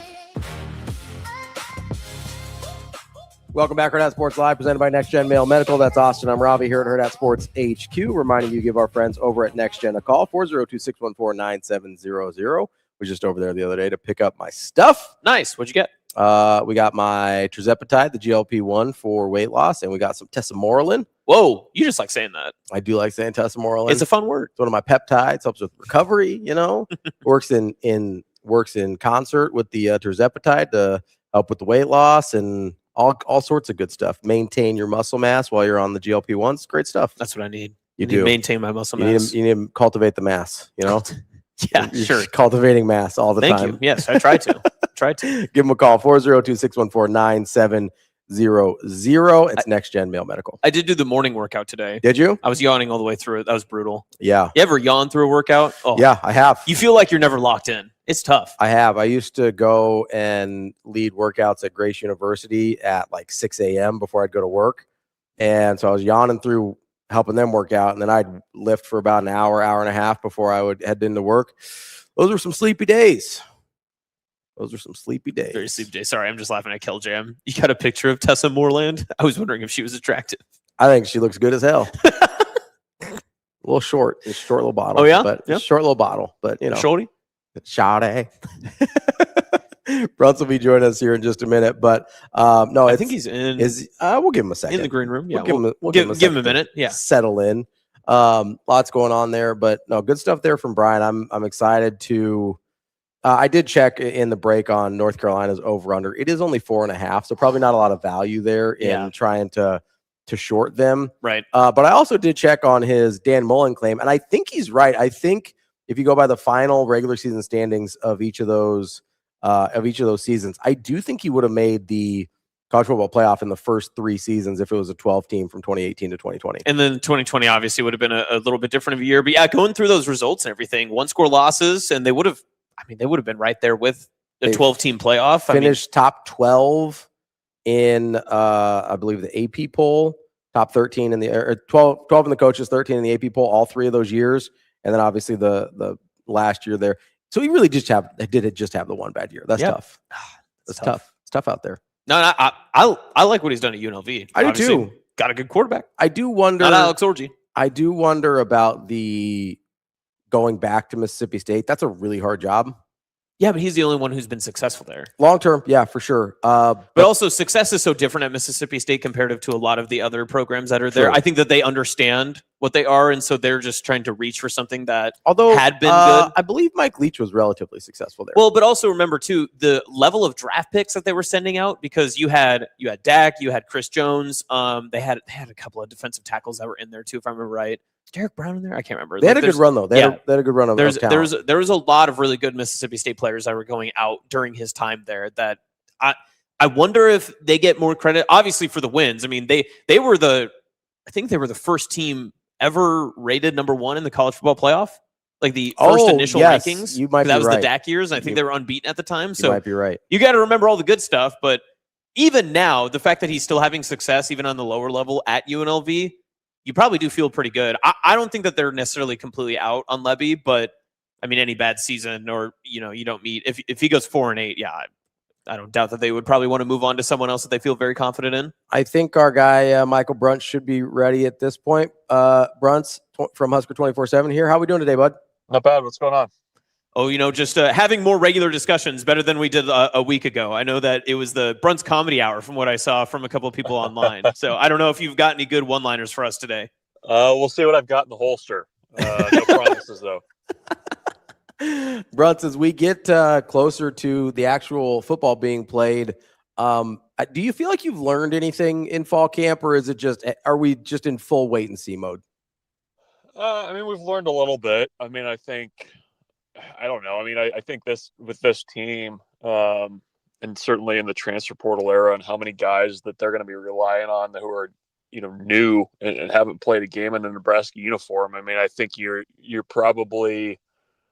it's probably prudent to be a little bit more wait and see. I think that's also just kind of where we are in the arc of the Matt Rule era is the, wait and see, show me, don't tell me type spot. So, I mean, I think we have learned, some guys that, are going to be contributors that maybe, weren't at the front of mind whenever we started fall camp. And then there's still some questions to be answered. I mean, who's going to be the guy at certain spots? We don't know that yet. I think there's a couple spots where maybe it goes into the season, but it's been, again, I mean, it was a relatively quiet off season. I think it was a relatively quiet fall camp also by design. So it'll be good to actually see, what this looks like when the curtain goes up on the 5th.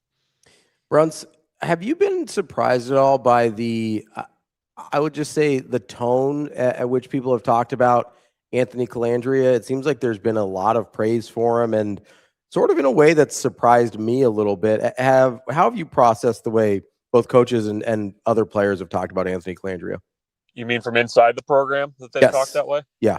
Yeah, I mean, I think I don't know that it's particularly surprising. Like I think from just the personality he brings. I mean, think about it. I mean, part of the reason that he was the guy was the personality, right? Like the getting out of the SUV at Memorial Stadium and having a little bit of extra juice. I think that's who he is. I think he's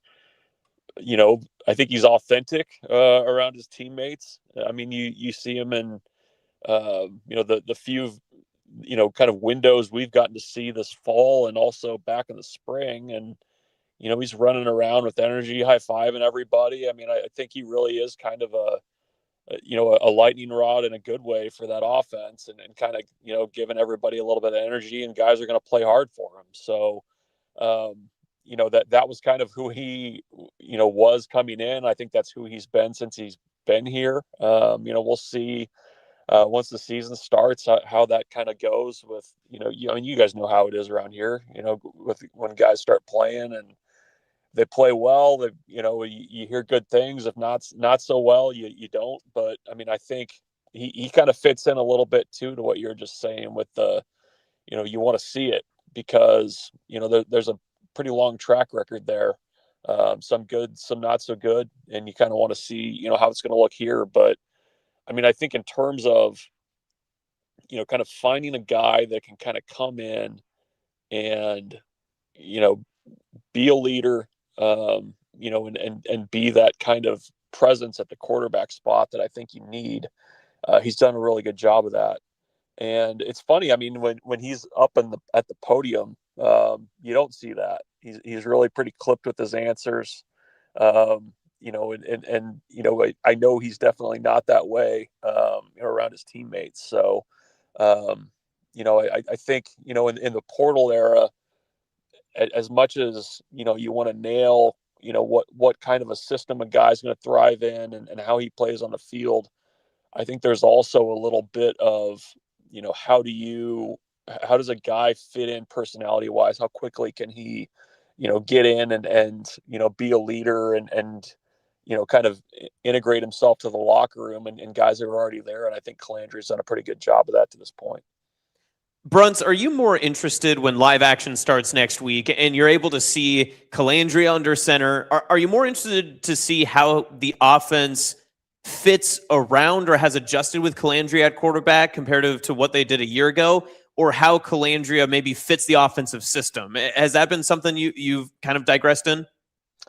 Well, I want to see what the system is. I mean, do we even know what that is? I mean, we saw a little bit of it in the spring game.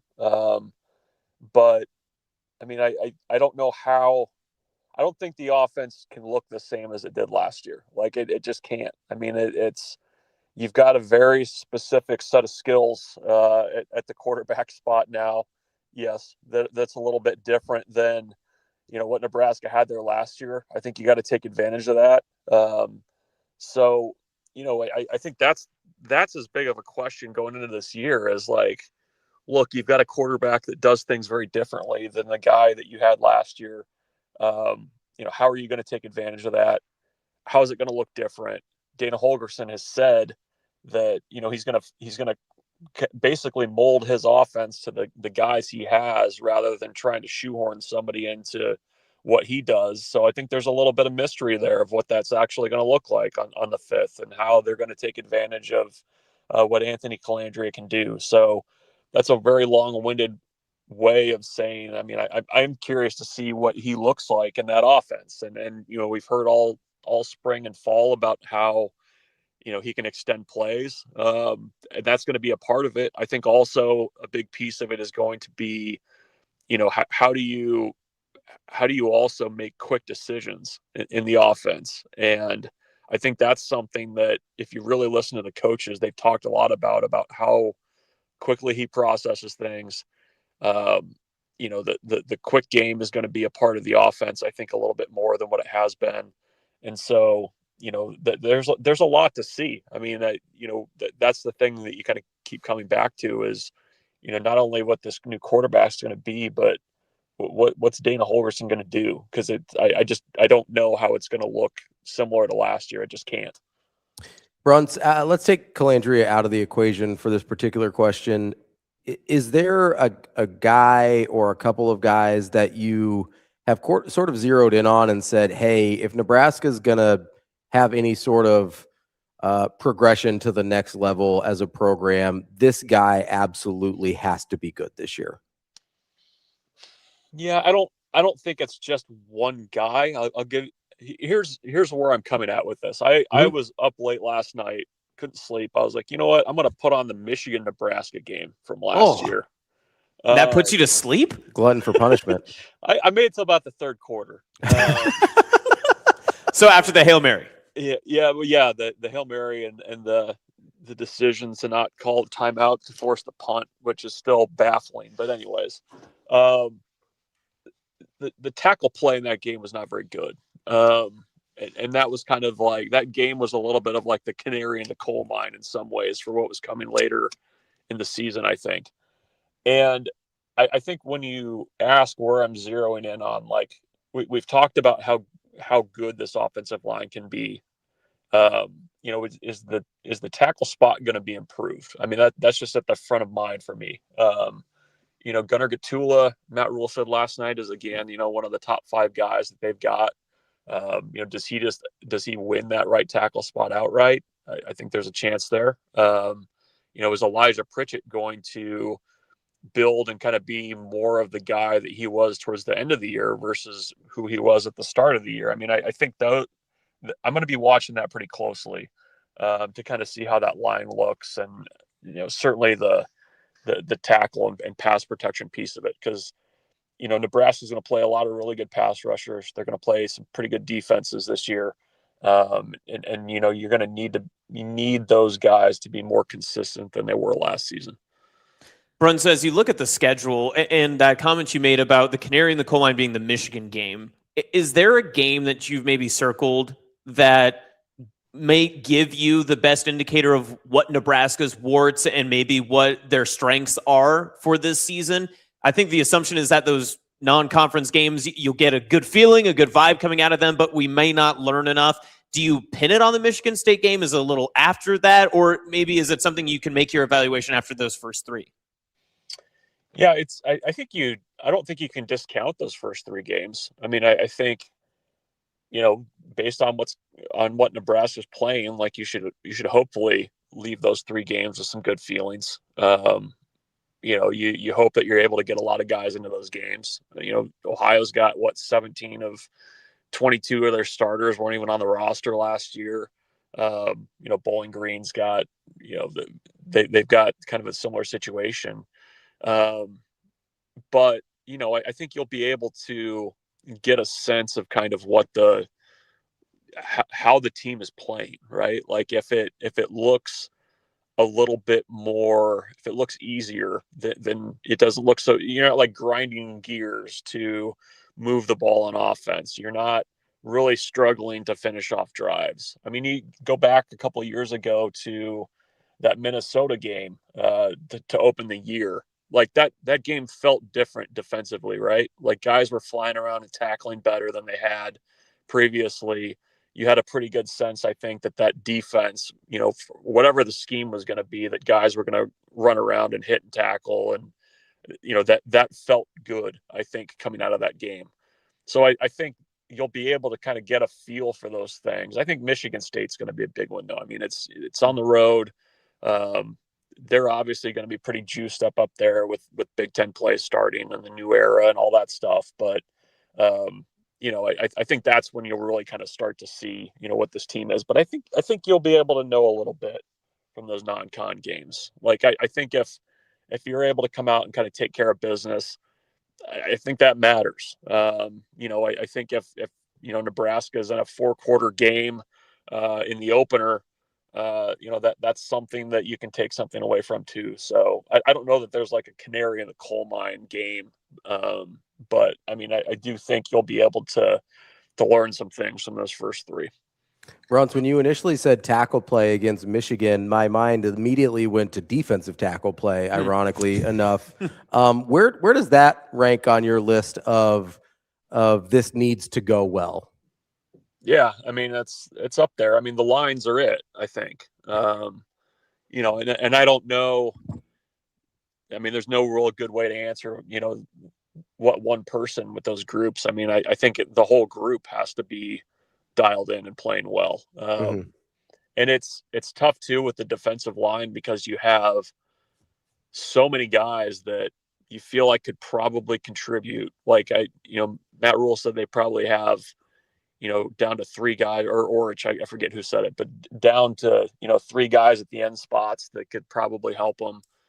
You're hoping to get 6 in the interior. But that's got to be buttoned up early. And those guys have to be playing well, because I do think they also have a pretty good linebacker core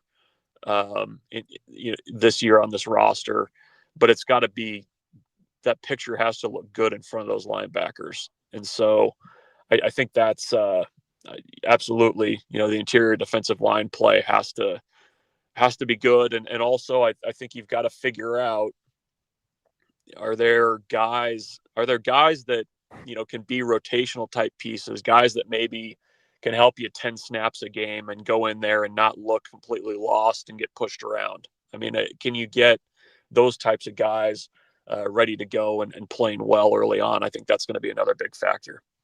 Bruntz, on that same conversation of just the defense guys that you're looking forward to, how much are you keeping an eye on just the special teams for the start of the non-conference schedule? And what are you looking for to that might give you a little bit more confidence saying, okay, maybe this transition would be a little bit smoother than what has been predicted?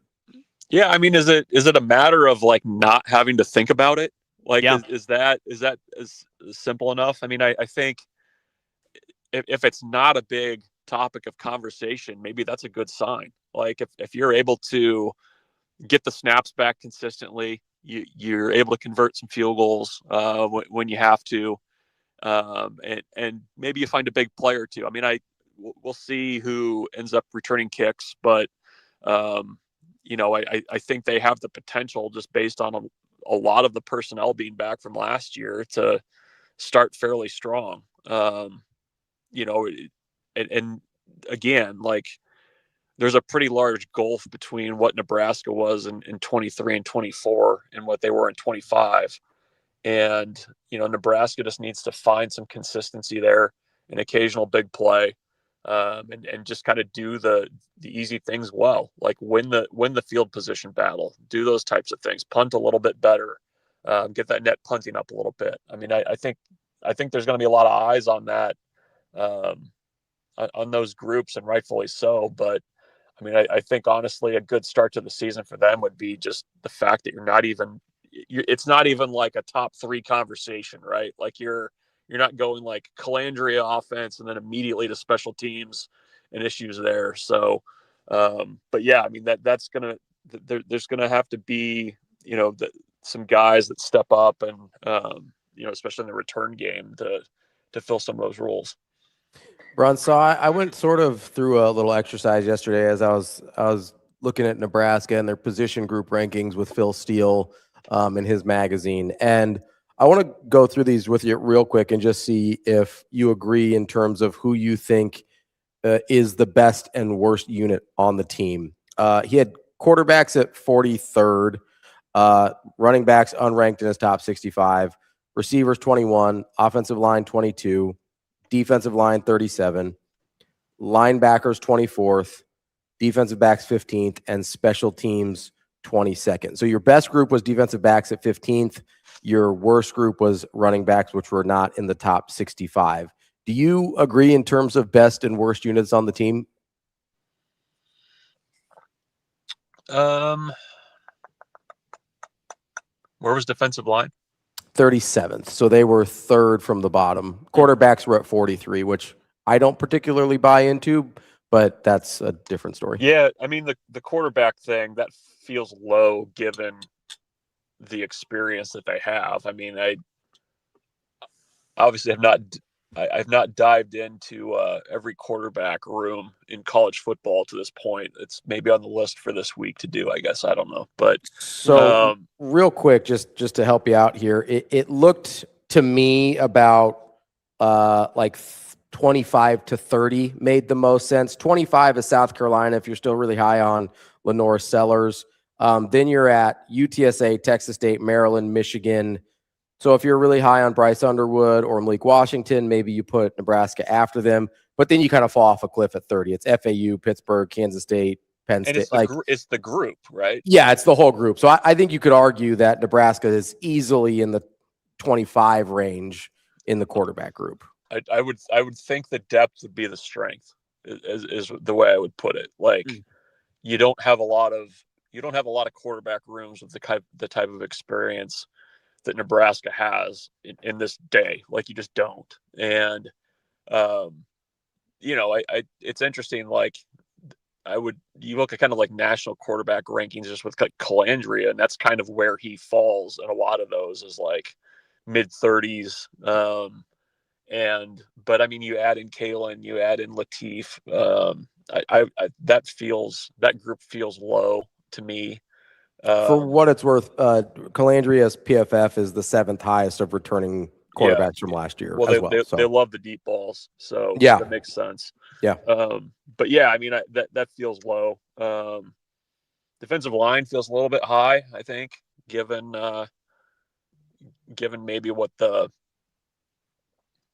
returning track record is there. I would maybe have that a little bit lower, but yeah, quarterback's probably the one that I would say is a little bit out of pocket there. Do you think the defensive backs should be the highest ranked unit on the team? Well, so are linebackers, are they counting just inside guys? Like, is that what we're doing? Yeah, I believe so. That one I would put higher. You'd put linebackers over defensive backs? No, I wouldn't do that. I would. I don't know. Like, to me, it's kind of a wash with wide receivers, defensive backs. I would put offensive line in that group and probably linebackers. Those would be my top 4. I would probably lean wide receiver over defensive backs, but not by much. Like, I think there's some pretty good skill in that secondary, but I think overall the strongest group I would probably put at wide receiver, just given that there's 5 guys in that group I feel pretty good about, and I don't know that I would have said that about past Nebraska wide receiver groups. So that was the second highest group, was the receivers, and then offensive line was right behind them. So you're very much right in the neighborhood there. Well, that's good. You and Phil Steele handshake meme. Yeah, just doing the it was Total Recall with the high five thing. Yeah. So are you Arnold? Yeah, or... I don't know who's. Ooh, good question. Who's Carl Weathers in that situation? Is that Predator? That's Predator, right? Predator, yeah. Sorry. Yeah, there we go. Sorry. Yeah, not Total Recall. Okay, Shane. Listen, 80s action movies. That's Shane's wheelhouse, baby. That's where you got to be lives. careful about that. Waterbeds and 80s action movies. That's and Aquanet, apparently. I'll let Phil be Carl Weathers. That's fine. Okay. All right. I don't think you can pick wrong in that scenario. No, can I you? mean, I think both are a It's win kind of there. a win-win. Yeah. It basically comes down on who gets to say, "You son of a bitch." I feel like that's Bruntz, personally. I feel like that's Bruntz. I don't know if Phil Steele is doing that. That's just my personal opinion. Bruntz, you excited to watch a little football this weekend? Yeah, it's good sicko weekend. You've got the Ireland game, so you got North Carolina TCU. Great slate of late games though. You got Stanford Hawaii, you've got Memphis UNLV, you've got it's not a late game, but you got USC San Jose State, so just a little bit of football to wet the beak. Although it's kind of, I would love a little bit more of a more marquee matchup for week 0, but we can't. All football's good, so that's okay. Are you stopping by any high school games this weekend? I'll be at Lyle Buell Stadium, center of the football universe as always. So I'll be there. All right, as long as you're wearing blue, that's all I need. I told BC, I said, yeah, I've got this, this Mustang back tat that I've been hiding for years. And he kind of looked at me, and I was like, gonna let him think that I had it, but I don't think he buys it. So got to go tarps off, let the back tat fly. Yeah. Bruntz, we've already guaranteed Ravi a spot on the 10 o'clock news if Millard North pulls off the upset. So he's ready to rock. Wow. Oh, do they have a delay? Like, is there a delay in there? They better. Do you want to jump in on that newscast if the upset comes? Can you drop somebody on a newscast? Is that possible? Like, get that drop button ready.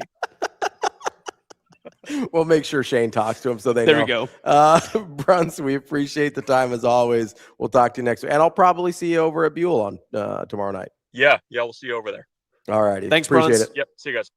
That's Michael Bruntz, Husker 24/7. the talent evaluation thing was very interesting. So I want to go through that a little bit more in depth here. Let's take a quick break though, because not only did I do the talent evaluation, but I averaged out both their place in the national rankings and in the conference rankings, and I tried to equate that to where that might land them in terms of finishing record, and I found it very interesting. So we'll take a quick break. We'll go through that here in just a minute. That's Austin. I'm Ravi.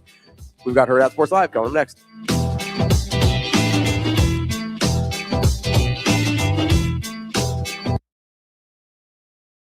Your schedule is filling up. Get back to busy at Edwards Kia. Lease the 2027 Kia Seltos S starting at just $269 a month. Ready for every run on the calendar. 2 great leases, 1 less thing to worry about. We've also got the 2026 Kia Sportage EX starting at $249 a month. Don't wait. Get back to busy this August at Edwards Kia.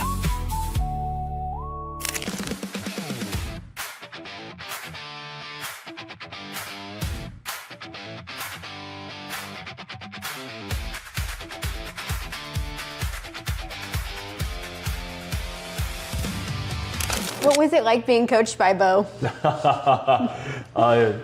Being coached by Bo Pelini was the greatest experience in my life. It was also the most challenging thing I've ever encountered. He's the type of man that demanded perfection, and he made things difficult, but he knew that in doing so, it was preparing us for our next phase of life, and that had something to do that was outside of football. He was doing his best to raise good men and good members of the community, and I think he did a very successful job with that. When you look back at the number of guys that come back to Nebraska that are involved with the Team Jack Foundation, that give back to the community, I'm very proud of my head coach and the guys that I got to play for him with.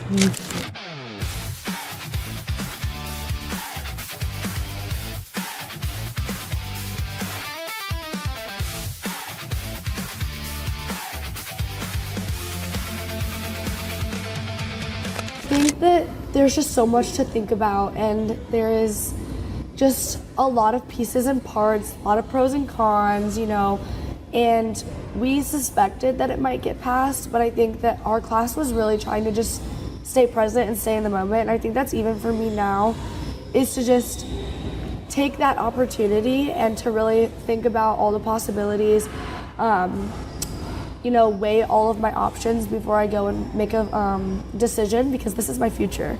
So I think that it's not just a small decision that I'm like, oh yeah, I'm gonna stay or I'm gonna leave. I think that there's way more to think about than just, oh my gosh, like I should stay for this. Like people are like, oh, well, there's a lot of money here and there's a lot of opportunity, and that's great, but I kind of have to decide what is it about for me and why would I stay or why would I leave. But yeah, I don't think it's as clear of a decision as people might think it is.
You're listening to Hurrdat Sports Live.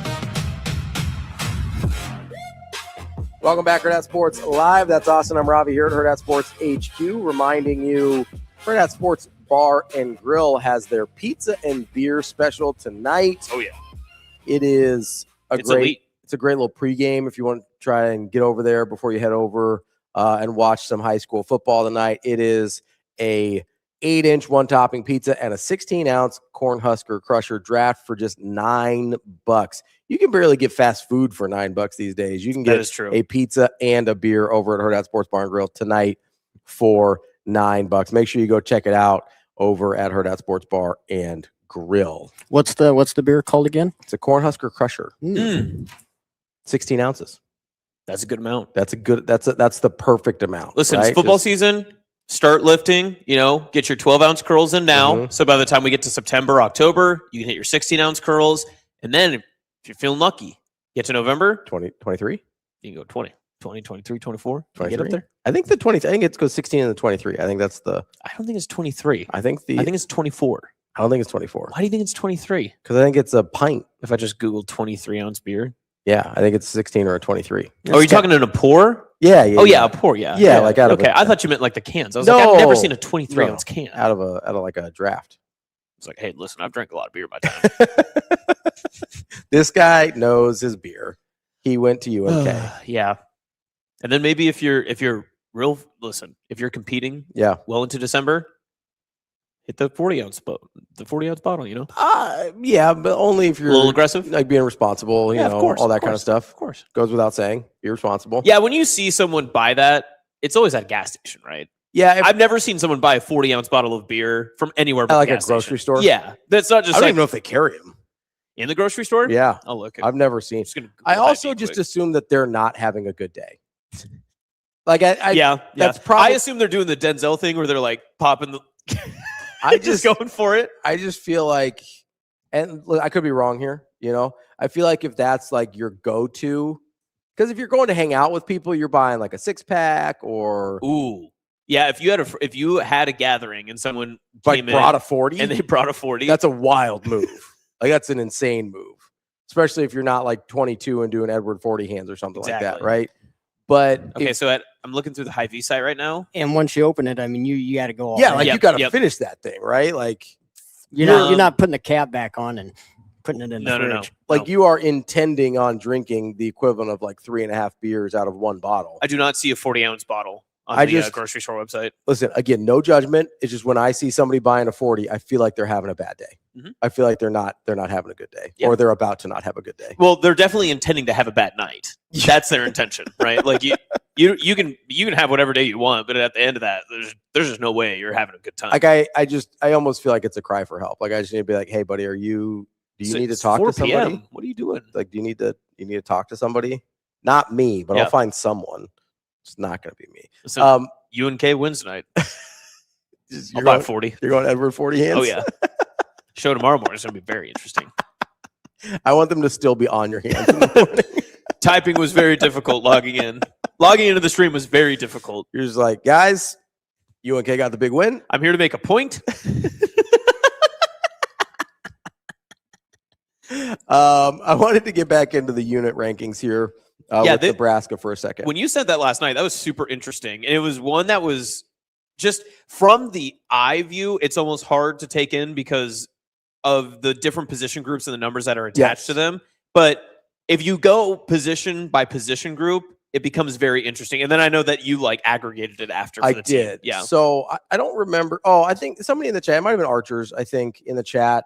There's been a few people that have been talking about sort of the overall talent on the roster and things like that. And I'm like, okay, they've been using NFL draft boards and things like that, that's totally fine. But I wanted to do something that was a little bit more college focused, and Phil Steele, I think, does a really good job of that. And so I went through his unit rankings from his magazine this year, and I thought it was really interesting. So as I mentioned with Bruntz, quarterbacks are 43rd in the country, which again I think is low, but we're gonna use his numbers, okay? Because I'm gonna not fudge a little, but I'm gonna make some assumptions about running back. So I'm gonna leave quarterbacks where it is. I don't know that there are 42 college football programs that are ahead of Nebraska. That I would agree. say oh, I don't want your 3 quarterbacks. And like if we trade room for room, not your starter, not all that, the entirety of the room, I don't think that there are 42 programs ahead of Nebraska that wouldn't say yes. 30 was about the right number. I'd say so. I think looking through this, I do feel like it falls off a cliff after about 30. And so that's one where I was like, okay, that's probably a little low, but I'm going to make an assumption with running backs here. So I'm going to leave that where it is. That would put them in 11th in the conference. There are 10 other teams in Phil Steele's rankings from the Big Ten that have better quarterback rooms, according to him. Running backs are unranked in the top 65. So that's where I'm going to make an assumption later in order to aggregate this, because I don't think running backs are the worst unit on the team. Okay. So if I put them and I say, hey, they are equal to where Phil Steele has the worst ranked unit on the team at 43rd, that's what I did when I aggregated these numbers. Because I was like, okay, maybe quarterbacks are 30th. Maybe that would put running backs at 56. Like I figured it gave me a little leeway, but I unequivocally do not think running backs are the worst room on the team. Does Phil, because this magazine comes out well before fall camp, does Phil base it mostly off of last season film or conversations? So he does a really good job about kind of aggregating things from transfer portal, last year film, recruiting rankings, and conversations with coaches. So he tries to put as much of a picture together as he can without seeing games in the fall. So running backs, I understand why they're unranked. Yeah, and that's why I asked, because if you don't have something to watch from them, because notably, bulk of the second half carries all went to EJ. Yeah. You're not going to be able to get a lot of evaluation other than the Las Vegas Bowl on the new guys coming up. I also take EJ Barthel at his word and say that this is the most talented room that he's had. So I think it's fair to put them at 43, which would equal them as the worst unit on the team. Okay. So that's what I did in terms of aggregation, but we'll get there in a second. Receivers are 21. That's 5th in the conference. Offensive line is 22. That's 8th in the conference. Defensive line is 37th. That's 10th in the conference. Linebackers 24th. That's 6th in the conference. Defensive backs, which is his highest rated group, is 15th. That's 4th in the conference. And special teams, this is one maybe surprising me the most. He has them at 22nd. That's 6th in the conference. So what I did was I basically added up all those numbers, so the national numbers and the conference numbers, and divided them by 8 because that's the number of units that he ranked. That puts Nebraska on average between 28th and 29th in the country and between 7th and 8th in the conference in terms of where their talent ranks compared to the rest of the country and the rest of the conference. Which is something like I asked Sam this a couple of weeks ago, where I said, if you had to take the top 40 players, where do you think that ranks Nebraska? And I think that's exactly where he said. I thought he said 6. I thought he said move as high up as a little 6, bit, but we're in the neighborhood here. Yeah, right. We're in the neighborhood here. Especially if I did run some numbers, if you bump the quarterback room up to like 30, then we're very much in that range of being like between 5 and 7 in the conference. And I think that bumps them between like 25 and 26 in the country. But I stuck with these numbers. And so, you put the running backs on the low end too. So that's I put the running backs too, on at 43 and 11. 43 in the country, 11th in the conference, to give myself a little leeway here. So where that would put Nebraska, and I don't think I'm making big assumptions there, where that would put Nebraska, the 28th to 29th ranked teams in the country, and I get ranked is a little different than talent, but give me a little grace here. In the AP poll after the regular season, that puts them either at Iowa at 8-4 or UNLV at 10-2. And then the coaches poll, Missouri at 8-4 or SMU at 8-4. Those are last year's records. Last year's records from the final poll after the regular season. Now, in the Big Ten standings, that puts them at either. Oh, so you use last year's final polls? Yes. Okay. Gotcha. And then in the big standings, 7th or 8th place is Illinois at 8-4 and Minnesota at 7-5. So I basically, all I did is when you have number sets like this, I took out the extremes on both ends. UNLV 10-2, they're out. Minnesota 7-5, they're out. A lot of 8-4s here. Would you, A, do you think that's an accurate reflection of their talent? Yeah. B, if I signed you up for 8-4 today and a top 30 ranking in the country, are you taking that? Yeah. Yeah. No questions asked? Yeah, I'll take that. This is how I felt the entirety of the offseason too, that I think that they are more, I think this is the most talented team that they have had in the 4 years. I think it's the most experienced team that they have.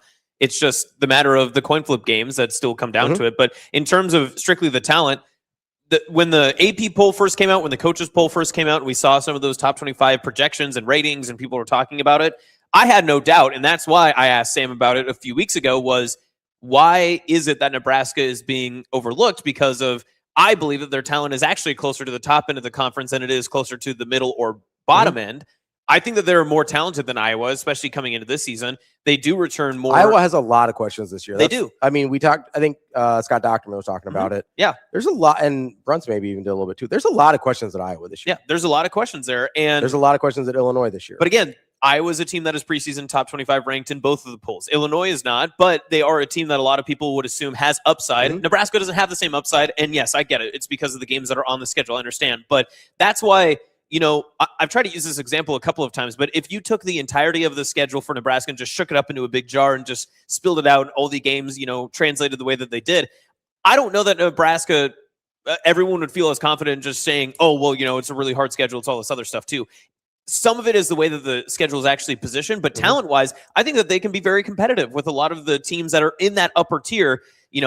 Will they beat Oregon and Ohio State? No, I mean, their probability of winning those games right now is very low. We'll obviously see when we get there because you're not going to write anything in stone right now. But I think that Indiana talent gap is not as large as what people assume it to be. I think that their talent gap that has been presumed against, especially Washington, is nowhere near as far as people want it to be. The Illinois talent gap is definitely not. That's distinctly different between the two of them. And even the Iowa game, I don't think that this is necessarily a hot take. I think Nebraska is the more talented team, but this is where, and I'm not reading the chat right now, but I can definitely tell where this conversation will go. And when people fly into this conversation, they'll say, oh, but, Iowa always wins the game. They win on the margins, all that stuff. I'm not denying that at all. Nebraska has always usually been the more talented team than the Iowa Hawkeyes. When they get to the end of the season, it's usually the better team that ends up winning it. I think Nebraska's talent, however, supersedes some of the starting 22. I think it goes a little bit further in their depth there.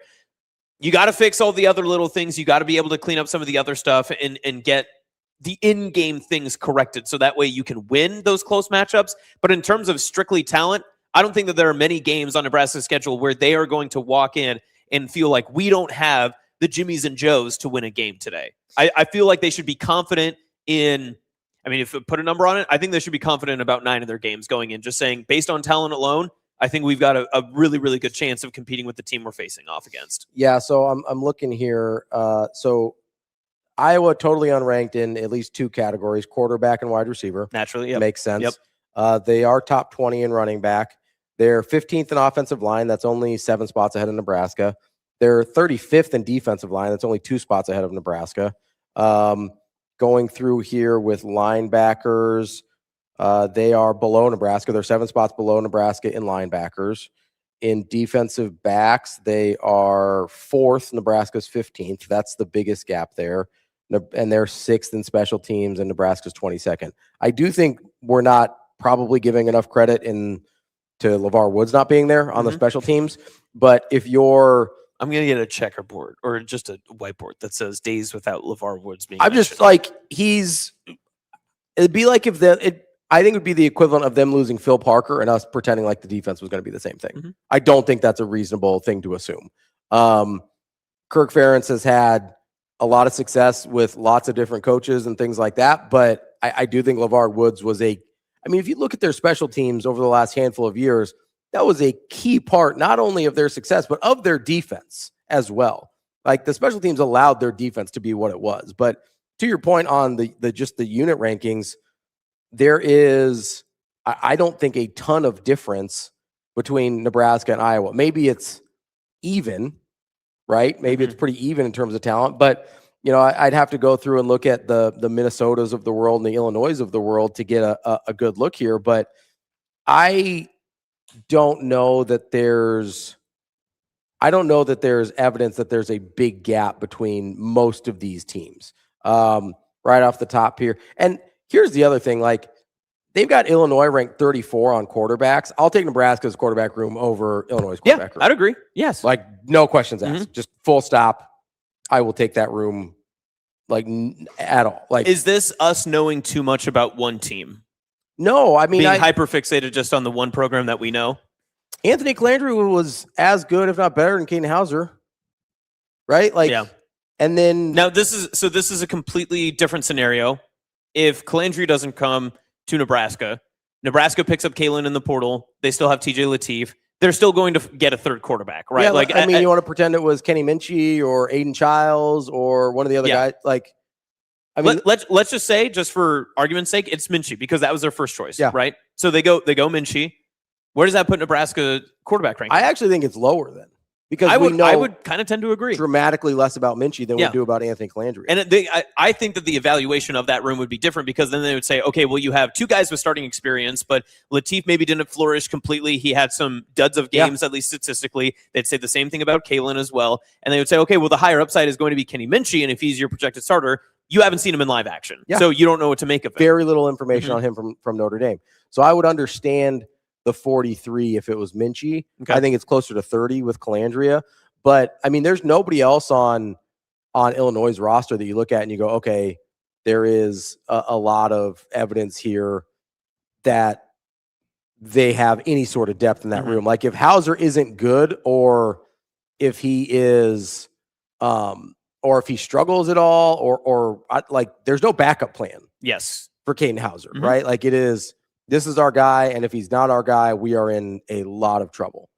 And I mean, he has the time at Michigan State that was not great. He was good at East Carolina, but again, not totally dissimilar to Anthony Calandria without the additional rushing threat that Calandria brought to the table. So I think even if you call Hauser and Calandria a wash, the rest of the room for Nebraska, I think, elevates them past like an Illinois for that matter. So that's interesting to me. I mean, he's got Wisconsin ahead of Nebraska. And it's the same thing with Colton Joseph for me. For quarterbacks? For quarterbacks, right? Like, Colton Joseph, even if you want to call him and Anthony Calandria a wash, the rest of the room is better for Nebraska. Right? Do you think it was a room evaluation, or do you think he did it strictly mostly off starter? I mean, obviously you're going to have a heavy starter bias, right? Like, it was like the weighted average to it, You know, Oregon's number one in the room because you've got Dante Moore, and then you've got a backup who has a ton of experience and was relatively successful with Dylan Raiola, right? Oh, yeah. Ohio State's third because you have Say, and then you have a really highly touted recruit and Tavian St. Clair, Tavian St. Clair as your backup. So, like, he is looking at the room, and he does mention backups here, but it's obviously starter heavy. I don't know how you put Nebraska below some of the teams that are on here from that standpoint. But even like a Rocco Becht at Penn State, like the jump from Big 12. Again, this is the quarterback tiers that we made, right? Yeah. I mean, we're talking about, you know what you're getting mostly out of Rocco Becht, but he's not moving the needle. Yeah. Right. And you've got guys that, like, I would argue that the jump from Big 12 to Big 10 is not that much different than the jump from Mountain West to Big 10. I don't think you're talking about that much bigger of a gap. I think you're in the same neighborhood. The Big 12 is better. Don't get me wrong. The Big 12 is better. But I think the gap between the Big 12 and the Big 10 is bigger. I don't know about that. Than the gap between the Mountain West and the Big 12. Okay. You keep talking. I'm gonna look something up really quick. That's how I perceive the conferences, at least. I know the Big 12 is better. I think that gap is smaller than we necessarily give it credit for because we're talking about Power 4 versus Group of 5. Generalized stat. You tell me to help answer this so I can think about that a little bit more. What's the one generalized stat that you think matters the most in terms of that argument, comparing conferences defensively? Yards allowed, points allowed. Like, what are you looking at? I mean, just from like a talent and overall ability standpoint. All right. Yeah, I can look. Yeah. Okay. Obviously you're going to have more draft picks out of power conferences because you get more like-on-like competition and stuff like that. When I watch those two conferences, I don't think there's a huge gap there. Again, the Big 12 is better than the Mountain West. That's not what I'm saying. I think the gap between the Mountain West and the Big 12 is smaller than the gap between the Big 12 and the Big 10. Does that make sense? Yeah. Okay. Yeah. Okay. Yeah. I hear you. Like, I'm kind of like, I would do the same thing with the ACC and the SEC, right? Like, if Darian Mensah was going to the SEC instead of to Miami, and you have, say somebody from the Mountain West going from, or, the AAC or whoever going from there to the SEC as well. I get that the ACC is better than those other conferences, but I would also say the gap is closer between the ACC and the Group of 5 conference than it is between the ACC and the SEC. Like, I think that gap is relatively large. Okay. All right. Just how I kind of process it. I'm hearing you, not believing you, and that's fine. We're not meant to agree on everything. Listen, if you look at in terms of total yardage and everything and points allowed, there are rough estimate, and again, I'm trying to just guesstimate this. It looks like there's like 6 Big 12 teams that are in the top at least 35. I have not seen a Mountain West team that gets in that category yet. Wyoming, I think, is one of the highest ones at 33 from last season. Yeah. San Diego State in the Mountain West last year? I can't remember. I believe so. Pac-12, yeah. whatever San they were. Diego State was last year. So they were 6, but also, that's a good sign for Nebraska. So yeah, no, I'll take San Diego that. State was very good last year. Wow, what a two-sided argument I'm in right now. Yeah, it's tough. you're really rocking a hard place. See, that's what you did. You just longballed me. You're I just like, was. oh, I'm going to make you say something bad about Rob Orich. I didn't say anything bad about that. You think Rob Orich sucks? Is No, that what I you're didn't telling say me? that. He had the 6th best defense in college football last season, There you according go. to complete total stats. So it's fine. Whatever. In a conference that does have some good offensive teams between like New Mexico and So obviously UNLV. Yes. And So you're right about that the Big 12 offenses and the Mountain West offenses and everything that they're kind of facing. I can agree with that, Yeah. that what you are facing, at least like talent level wise, in that sense, is somewhat comparable, or at least schematically. You can also like agree on that. yeah, too, so. I don't think there's a huge gulf between those two conferences. Maybe I'm wrong. When you said neighborhood, I definitely think one is fenced off from the other one, though. I think the Mountain West Conference are like, oh, they're just over there. I mean, maybe it's like, we were talking about where some of the trailer parks are in Omaha, Yeah. like, and how they're not in bad parts of town. Mm-hmm. There's a couple where it's like, hey, there's like a really nice neighborhood, and then, just a couple blocks over, you've got the trailer park. Like, maybe it's that. Or I it's think the like, Mountain West are single wide trailers, and the Big 12 are double. fair. Okay. I could do that. Okay. We could do double wide. Now we can agree. What a concept. They are definitely both places where you would find somebody yorking it though. Yes. Just don't get arrested. Yeah. Cannot be yorking it there. Great. We were just about to pull this segment too. That was going to be so good. That was so good. We can still pull it. Yeah, we could. Why would we york it? Why wouldn't we? It'll be fine. It'll be fine. Everything's fine. So when you evaluate how that looks, because I went on my own mini tangent about the comparable talents and everything else with all the other teams and whatnot. How does that actually translate for you, though? Because you can write it down, you can preseason it, you can do all that other stuff. And, of course, everyone always has to put the injuries asterisks on all of this sort of stuff as well, too. But when it comes down to the games, how does that actually present itself? Like, how do you evaluate what this says on paper in preseason to how you feel when you get into the season? There are a couple things that I think about, and we could talk about this more tomorrow, but I think back a few weeks ago when we talked to Dave Bartu, and he said the two things that he counts on the most are continuity and coaching, right? So I don't have we can talk to Adam and Dave and see where they've still got Matt Rule in the Big Ten coaching hierarchy. But in terms of continuity, I believe Nebraska's second in returning production in the Big Ten. They're one of the top teams in the country in terms of returning production, and that's even with losing a quarterback. So if you're talking about continuity and coaching as the things that make talent show up the most, then at least on the continuity front, Nebraska's got a really good shot. I'll text Adam and Dave and see where they've got Matt Rule in terms, and the coaching staff in general, because I think the thing that we forget about sometimes is the coordinators in the Big Ten are phenomenal. That's a really big factor here outside of just the head coach. So I'll text Dave and Adam, and I'll have that for you tomorrow in terms of where Nebraska's coaching staff ranks. Because I would bet that it is somewhere in that 7 or 8 range that I've got them with their talent as well. Okay. And if that's accurate, then I think that's even more evidence. So if they're 7 and 8 on talent, 7 to 8 on talent, 7 to 8 on coaching, and second on continuity, that would give me a pretty good amount of confidence that 8 and 4 is very much on the table, because you're getting a little bit of bump from the continuity, and everything else is lining you up at 8 and 4. Yeah, but if everything was that, I hear what you're saying. If everything is at 7 and 8, again, we're playing in X, Y, and Z. These are hypotheticals. Yeah, zeros and ones and all that other stuff.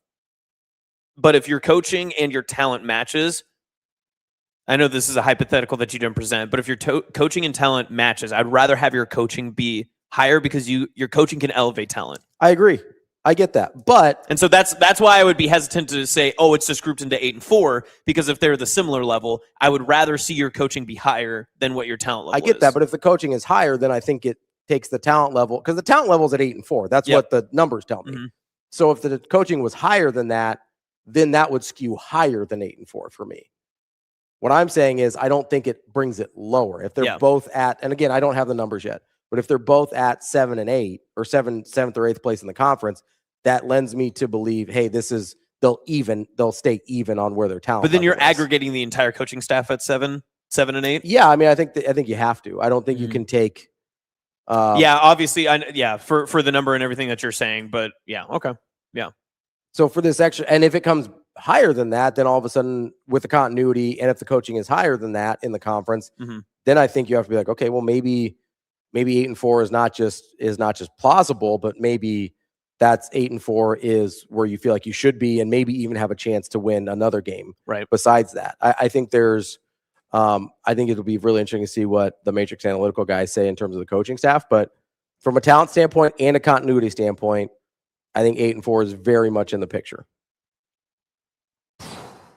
Talent puts you in the conversation, at least, right? It gives you a chance. Yes, it right? does. Yeah. It gives you a chance. Yep. I think the continuity gives you a chance, and then we'll see where the coaching gives you back on. But because in that same argument, like in the opposite side, I'd make the good argument that Iowa's not as talented or in that same category as Nebraska's just roster is in general. From Phil Steele, they're close. They're like in the neighborhood. But then their coaching, you're reliable on their coaching. I know you're obviously going to mention LeVar Woods again is no longer there, but he's pretty important. On the same note, their coaching always elevates. That's how they get to 8 and 4 every single season. That's how they've done it for 7 straight seasons. Yeah. But I also think you're in a situation where, like, not all of those positions are created equally either, right?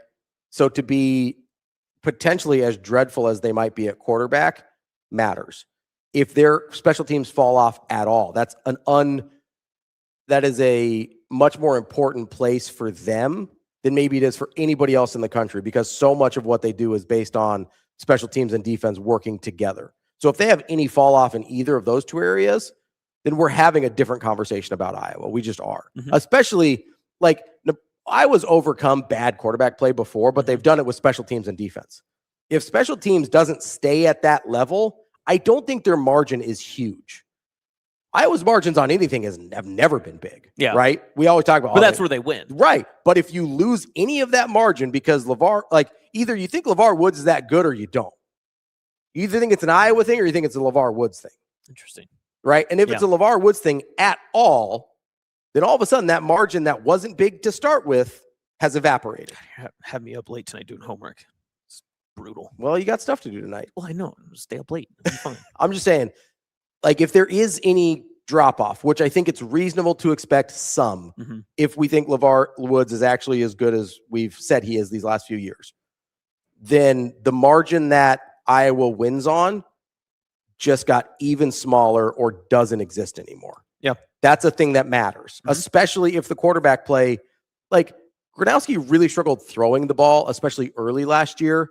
He was effective running the ball, and he figured it out later, right? If you don't have that, and he was a winner. That guy had won a ton at South Dakota State. You don't have a lot of those factors this year with Iowa's quarterback situation. So you're sitting here in a situation where, okay, I lose the margin of a culture winning guy at quarterback who's can give me something with his legs. And maybe I lose the margin of having the best special teams coordinator in the country and him being able to feed into my defense. Like, that's enough to mess with your final results, I think. So I'll be interested. I'll ask about Iowa. I'll ask about, see if they'll give me the full rankings for Matrix Analytical. But if they can give me full coaching staff rankings, I'll be really interested to see where Iowa ends up without LeVar Woods on staff. Okay. Yeah. I agree with you. Yeah. My mind is just spinning right now because there's like 100 different topics that I'm trying to like sift through, and which is important in this argument, because one thing that I think of is just how quickly everything fell out last year. Yeah. Once Dylan got hurt. Yeah. And if that's more on Nebraska didn't have enough talent, if Nebraska didn't have the coaching, you know what I'm saying? I think a lot of it has to do with the thing that we're a little bit more confident in this year, and that's the depth of the quarterback room. Right. Like, you had a true freshman starting quarterback as your backup. That's tough. Your third quarterback was an Yeah. NAI guy that had never taken a snap at Division or never taken a meaningful snap at Division One. Yeah. That's tough. But see, I understand that, but then you're also suggesting, and I know the coaching staff is different on, different parts, but the offense itself was the one that did not perform up to snuff. And the defense obviously had its caveats too. But if the coaching staff offensively didn't change dramatically and your talent did get better, but the coaching staff remained I would relatively argue the same. the coaching staff on offense has changed dramatically. Bringing in one of the best offensive line coaches in the country. Which Wade, okay, fair. I think dramatically I was changes- speaking more on the quarterback. I get that, but everything stems from how good your offensive line is. Okay. Everything. Some would say quarterback. Yeah. I mean, you just said that. I think a lot of it has to do with quarterback, but what's your quarterback going to do if your offensive line is not in alignment with what your quarterback can do and with what it's a multi-layered part. your Yeah. offensive coordinator likes to call? See, that's the tough part with this is that it's aggregating the coaching staff makes it a little too generalized for me to feel comfortable. Like with what you're saying, I hear what you're saying. It makes sense to me, but generalizing the coaching staff at 7 to 8 within the entirety. That's why we're going to ask, because I do think you have to aggregate it because I think you want a full picture of the coaching staff, and I don't know how else to do that. That's fair. No, I hear you. But I do think you have to take the coaching staff as a full picture because Jeep Wade is one of the best offensive line coaches in the country. Having alignment between your offensive line coach and your offensive coordinator and your quarterback skill set, like that's the big difference here is like, yes, your offensive coordinator and your quarterback coach are the same, but the skill set of your quarterback is dramatically different. That's fair. It's not like they just went from one guy with a certain skill set at quarterback to another guy with the same skill set at quarterback. That to me makes a huge difference in what your offensive coordinator and quarterback coach looks like.